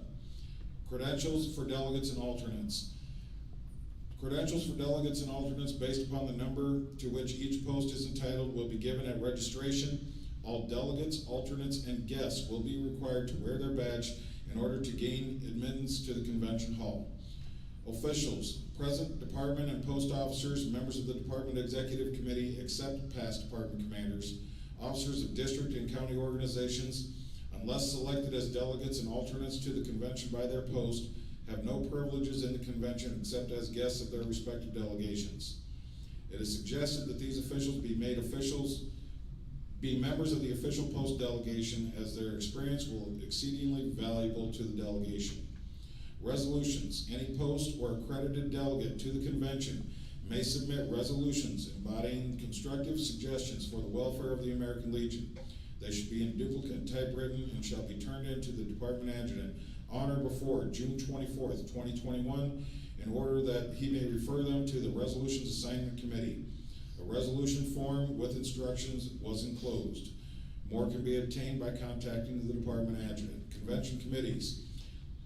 Friday, July 9th, 2021, 1 p.m. Special rooms will be provided for these committees. Time and place of future meetings of the convention committees will be set at the first meeting. District caucuses, Saturday, July 10th, 2021, 2 p.m. District caucuses will be held at 2 p.m. Special rooms will be provided. The districts will conduct such business as may properly come before the caucuses.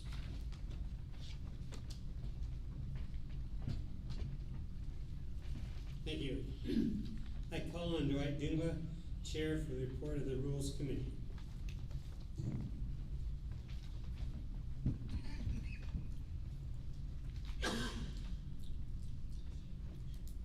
We, your Committee on Rules, submit the following report.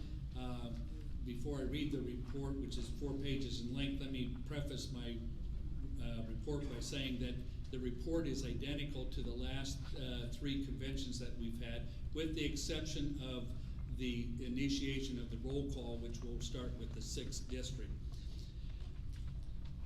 We recommend that the rules set out herein be adopted, the rules of this convention.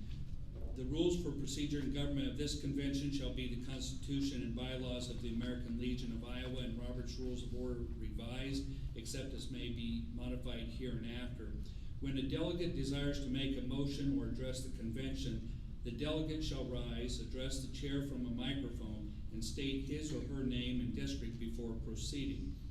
Debate shall be limited to 5 minutes for each speaker, except when a majority and a minority report has been received from a committee. The chair may set the maximum time for debate on the subject, which shall be divided equally to presenting the opposing views, and the committee representative presenting the respective reports shall specify the speakers and the time allocated to each speaker.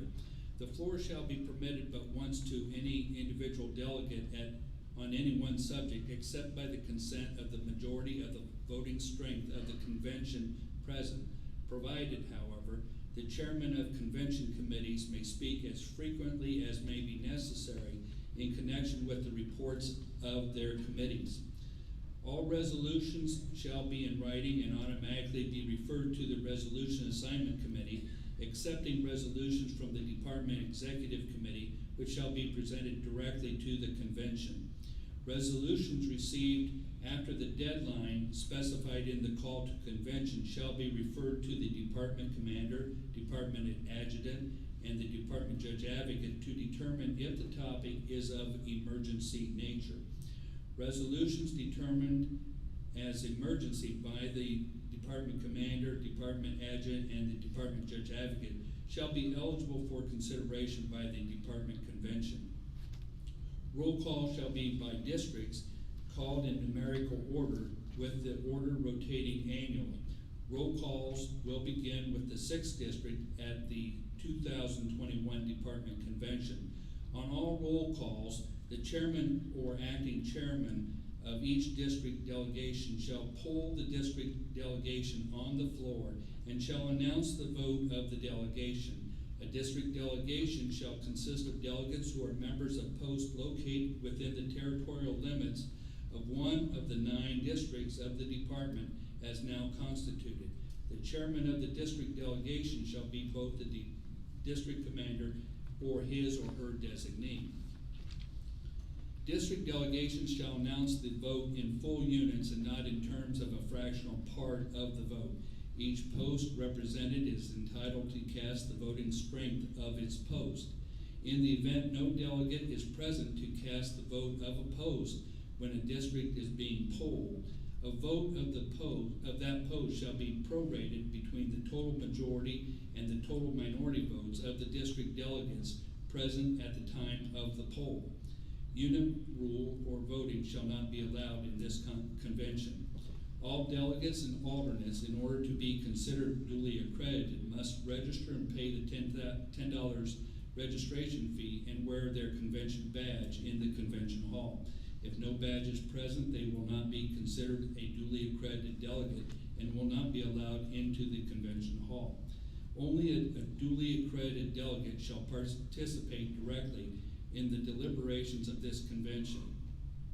Voting shall be by acclamation, except when a roll call is demanded by the chairman or acting chairman of at least 3 district delegations and accepting the election of department officers. Nominations for department officers shall be from the floor on a roll call of districts called in numerical order. Each district may present as many candidates as it chooses. Presentation of nominations for department officers shall be made at the final session of the convention. Nominations may be reopened prior to election by a majority vote of the convention. The order for nominations and election of officers shall be as follows. A, Department Vice Commanders. B, alternate National Executive Committee man on odd-numbered years. C, National Executive Committee man on odd-numbered years. D, Department Commander. Nominating speeches shall be limited to 5 minutes each. Not more than 2 seconding speeches shall be made for each candidate. The seconding speeches are not to exceed 2 minutes in length. In the event more than 2 candidates are nominated for one office, the balloting shall continue until one candidate receives a majority of the voting strength of the convention. Delegates and persons recognized by the chair shall be entitled to a respectful hearing, and the chair shall have the authority to clear the floor or have the sergeant at arms escort from the convention hall any person or persons who may create any disturbance which interferes with the orderly procedure of the convention. The consent of 2/3 of the voting strength of the convention present is necessary for the suspension of any convention rule. A copy of the rules of this convention shall be placed with all committees and each district commander prior to the district caucuses. Organization. There shall be the following committees as hereinafter set forth: resolutions referred by the Resolutions Assignment Committee and additional matters which may be referred to by the convention. Each district delegation shall be allowed 1 representative on each committee. Subparagraph A, Americanism. To receive and consider the reports of the individual committees comprising the Americanism Commission, Boy Scout Committee, Baseball Committee, Oratorical Committee, Community Service Committee, Children and Youth Committee, and Junior Shooting Sports Committee. To recommend action on such resolution as may be referred by the Resolutions Assignment Committee. Subparagraph B, Internal Affairs. To receive and consider the reports of the individual committees comprising the Internal Affairs Commission, Leadership Committee, Membership Committee, Sons of the American Legion Committee, Strategic Planning Committee, Legion Writers Committee, and the 100th Anniversary Committee. To recommend action on such resolutions as may be referred by the Resolutions Assignment Committee. Subparagraph C, National Affairs. To receive and consider the report of the National Affairs Commission. To recommend action on such resolutions as may be referred by the Resolutions Assignment Committee. Subparagraph D, Veterans Affairs and Rehabilitation. To receive and consider the report of the individual committees comprising the Veteran Affairs and Rehabilitation Commission, Health Administration Committee, and Veterans Benefits Committee. To further recommend action on such resolutions as may be referred by the Resolutions Assignment Committee. Subparagraph E, Finance, Constitution, and Bylaws.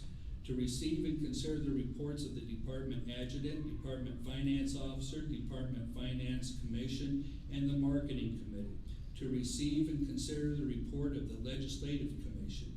To receive and consider all proposed amendments to the National or Department Constitution and bylaws, and submit to the convention any recommendations in connection therewith, accepting any proposed amendments submitted by the Department Executive Committee. Subparagraph F, Convention Place. To receive and consider the report of the Convention Commission. To receive and consider the invitations for the Department Convention as received and filed in conformity with the procedures established by the Convention Commission, and recommend to the Convention acceptance of one of the invitations.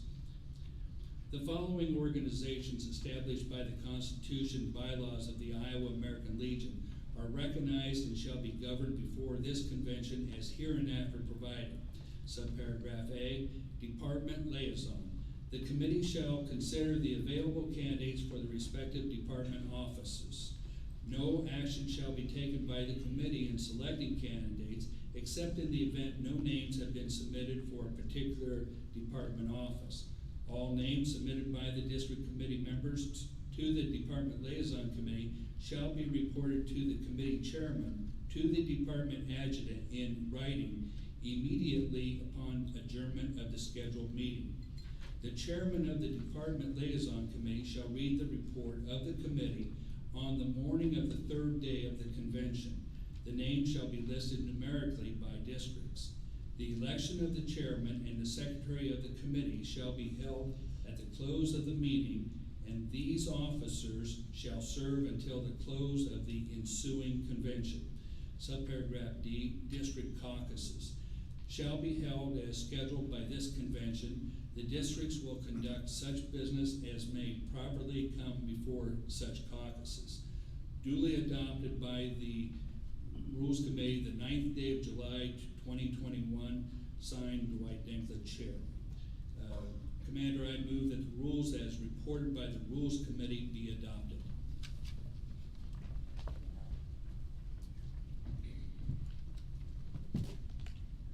Is there a second? Second. We have a motion and second to adopt the rules of the convention. Is there any discussion?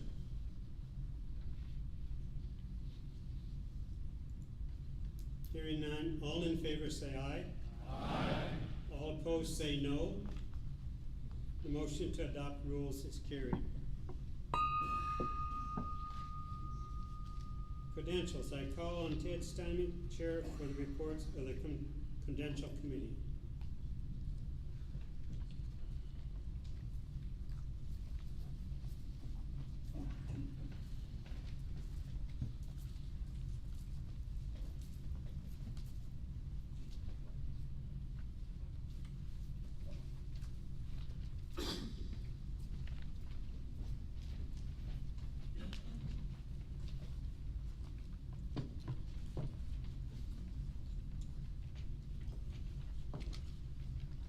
The Credentials Committee meeting was called to order at 8:50 a.m. by Chairman Ted Steinmeck in room 292, the Holiday Inn Airport, Des Moines, Iowa, on July 9th, 2021. Members of the committee present were Ted Steinmeck, Chairman, Steve Neal, Member, and Wayne Frenholz, Member. Members of the committee met to review 2021 delegate strength for the Department of Iowa. Representation will be by post.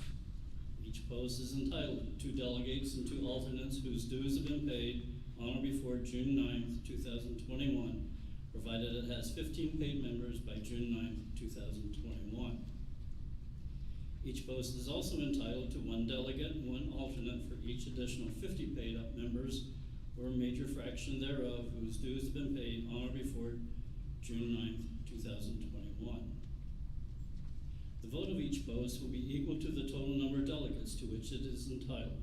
All past department commanders of the American Legion, Department of Iowa, who are members in good standing at any post of the department, present and attendance at the department convention, shall be entitled to all privileges of a delegate to said convention and entitled to a vote therein. Now come the numbers. First District. Total delegates 148, 2 past department commanders, totaled 150. Second District, 193 delegates, 1 past department commander for a total of 194. Third District, 190 delegates with 2 past department commanders, total 192. District 4, 177 for delegates, 2 past department commanders for a total of 179. Fifth District, 125 delegates, no past department commanders with a total of 125. Sixth District, 176 delegates, with 4 past department commanders, with a total of 180. 7th District, total delegates 145, 1 past department commander with a total of 146. 8th District, delegates of 157, 1 past department commander, total of 158. 9th District, 228 delegates, 2 past department commanders with a total of 230. Total there being 1,539 delegates, 15 past department commanders with a total of 1,554. As duly elected delegate to this convention, I move for the adoption of this report, Commander.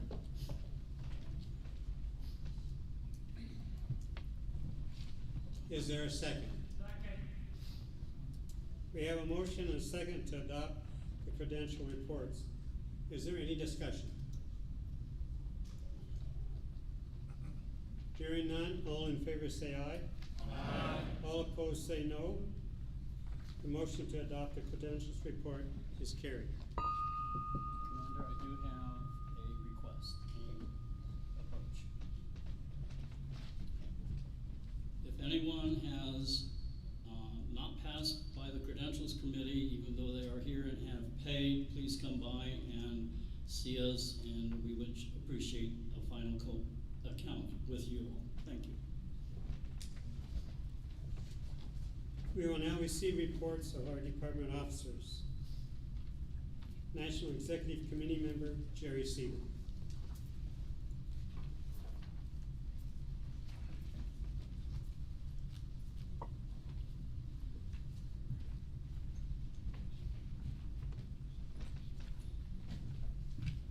Good morning. I just want to see how many was awake.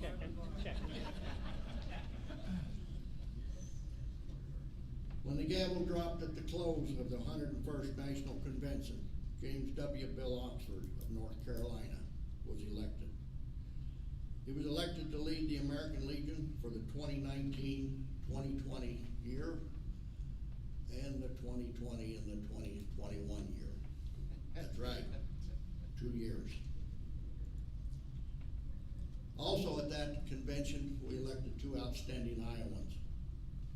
Nicole Clapp was elected as our auxiliary president to lead the auxiliary, and Bruce Fearbach, national vice commander. 2 outstanding individuals.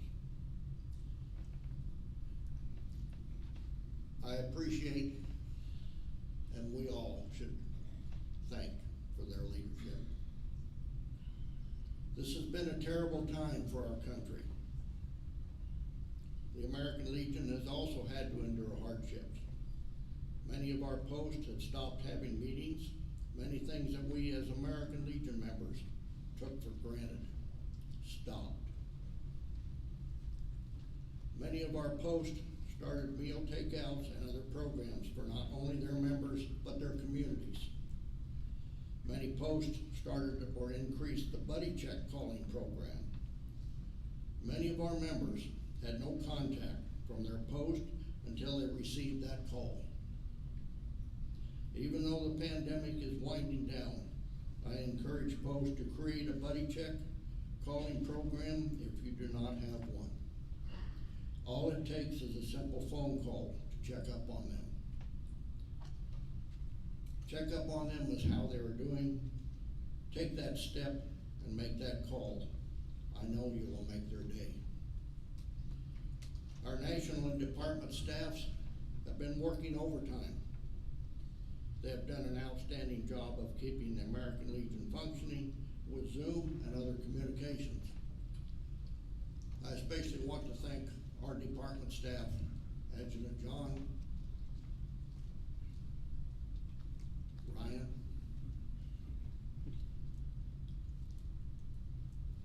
Teresa, and Happy Ann.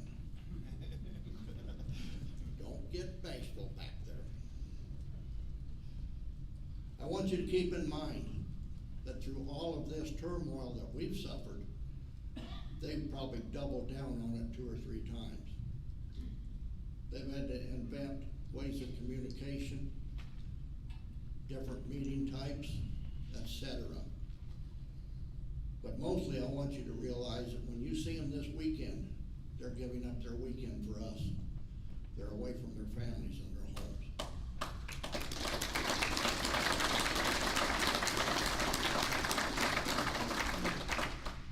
We have an outstanding staff. But I would be very remiss to not mention also our service office. Shane and his crew are outstanding.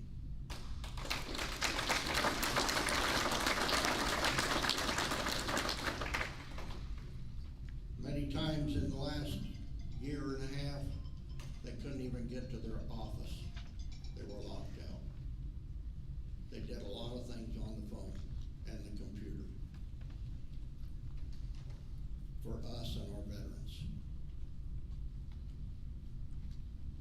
The National Executive Committee has met numerous times via Zoom, and many resolutions were reviewed. Over 130 resolutions were reviewed and received. I will now start to read all of those.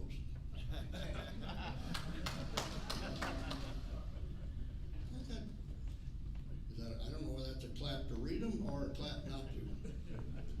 Ladder. Doesn't matter. Some of those resolutions were the amendment to our national constitution and bylaws that changed the ALA membership eligibility from wives to spouses. Many of you have already joined the auxiliary. Another resolution that changed our vision statement to adopt the following motto: Veterans Strengthening America. And there was a resolution amending the preamble of the Constitution of the American Legion. That preamble that you just recited a few minutes ago. The preamble was amended from the Great Wars to all wars. As you can see, the National Executive Committee did not give up. They continue to meet during this difficult time. The complete list of resolutions can be accessed through our national website, the library, and the archives. These resolutions are the backbone of our organization. The American Legion resolutions aren't how we can change our structure or how we do our everyday business. Resolutions can be submitted by commissions, committees, departments, or posts. Many times we hear Legionnaires say we need to change this or do something different. All it takes is to write a resolution. Think about it. At the end of this convention, a new group of officers will be installed. These officers will be district commanders, department vice commanders, a department commander, and many more officers. They will lead us through our next year. They will raise their hands and swear to uphold the Constitution of the American Legion. We as fellow Legionnaires need to support them and their endeavors. I commend them for taking on this leadership opportunity. I want to thank all of you for your membership in this organization, the American Legion. I also want to thank you for being here and what you do for the American Legion. Over 100 years ago, a group of veterans at the end of a terrible war had a vision. That vision was and still is a strong national security, taking care of our veterans, mentoring youth, and promoting patriotism and honor. And lastly, I want to thank you, the Legionnaires of Iowa, to give me the opportunity to serve our veterans and you on our national executive. May God bless you and God bless America. Thank you.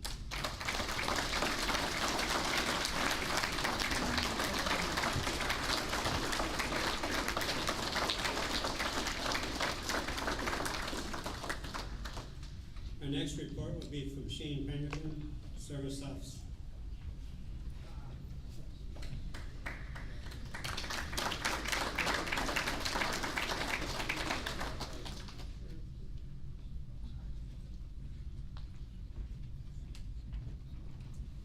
Good afternoon. First of all, I would like to thank you for having me here today.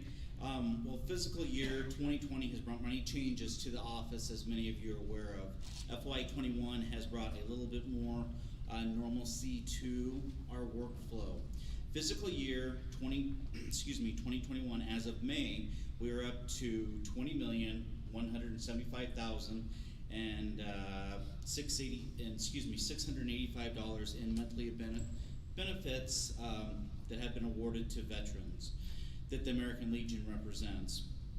Total benefits received by our veterans this fiscal year is $156,712,945. The average monthly payment to our veterans is $1,191. FY 2021, there have been 1,306 new awards in the state of Iowa. Quite a few. The American Legion, out of that number, did 691 of them.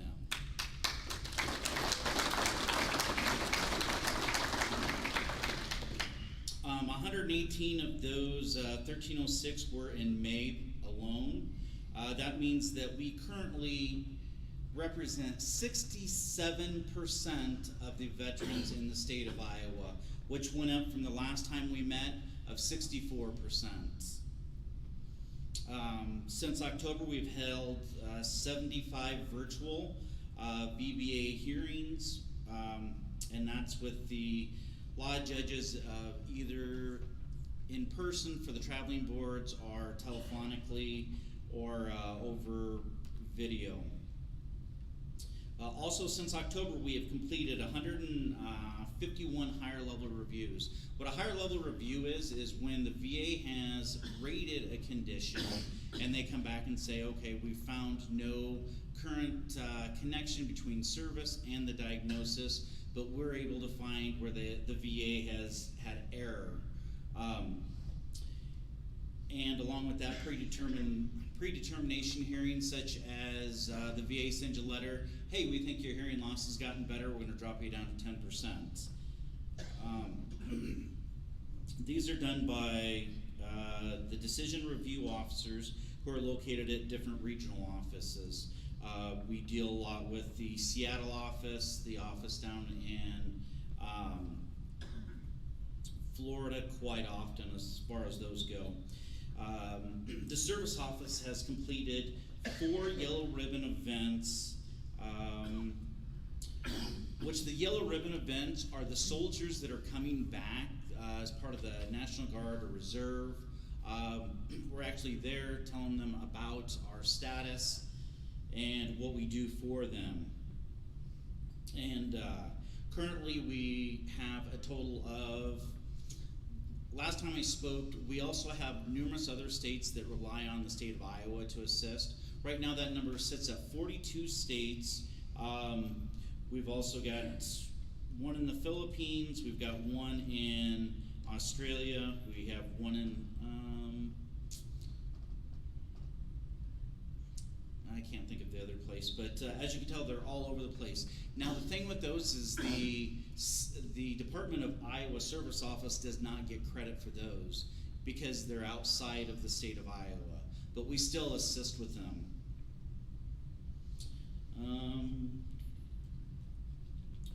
Also this year we've done 35 outreach events. An example of an outreach event would be Crystal had contacted me from the auxiliary. She said, hey Shane, we've got a veteran in Earlham, Iowa that can't hear very well along with this. The county's not assisting him, nobody's willing to do it. I said, you know what, not a problem, we've got this. So I found out where Earlham, Iowa was. So, huge town. So at this time, I would like to open up for any questions that anyone may have. All right, with that said, at this time, I would like to thank the commander, the headquarters office, the DEC, and all the posts for your ongoing support that you assist us with and all the kind words. Respectfully submitted, Shane Panconen, Department Service Officer.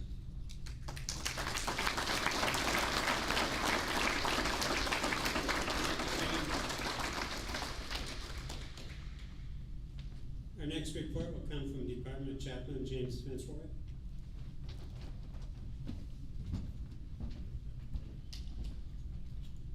I really don't have anything to report. What we did do at Mount Zion, I assisted in a food giveaway, and we gave 27,000 boxes of food and 27,000 gallons of milk. And as far as going to nursing home, I just started by going to that 3 weeks ago, and made 3 different visits to 3 different nursing homes.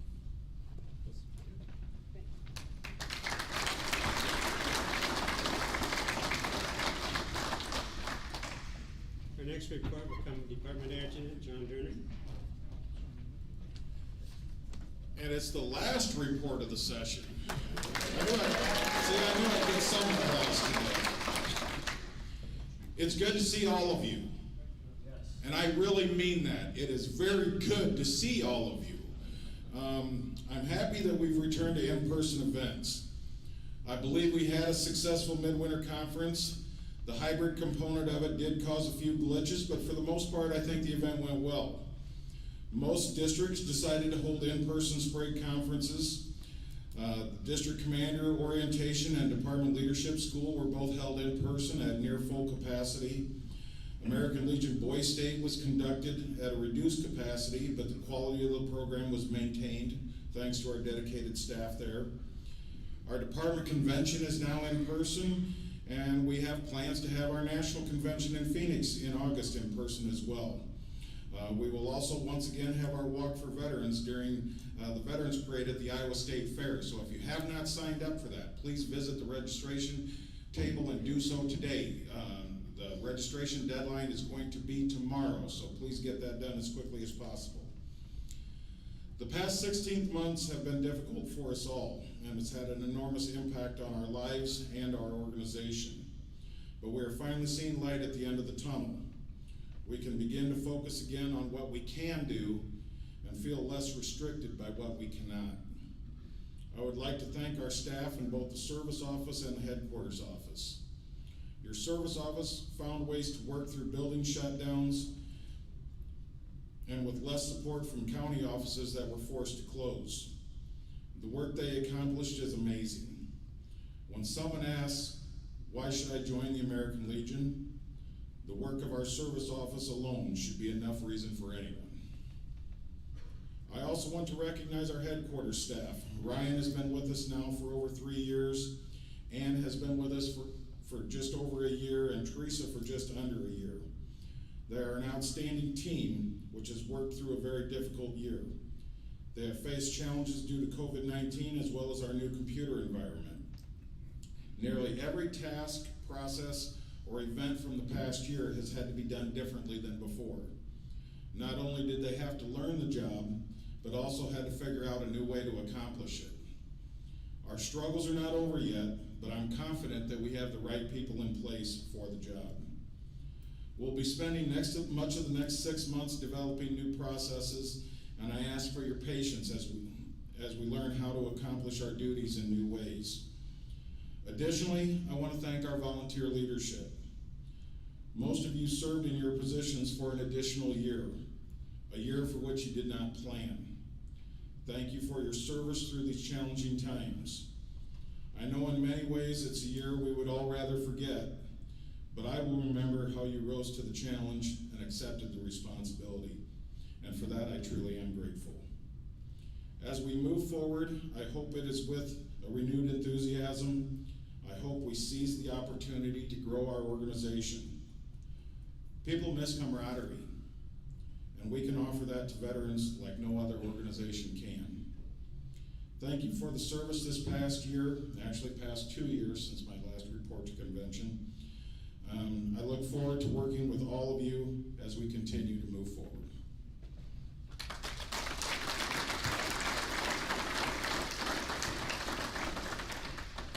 Thank you, John.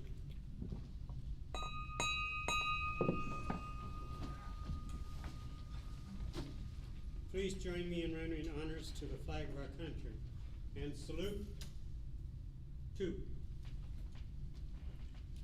The 102nd Convention of the American Legion Department of Iowa stands in recess.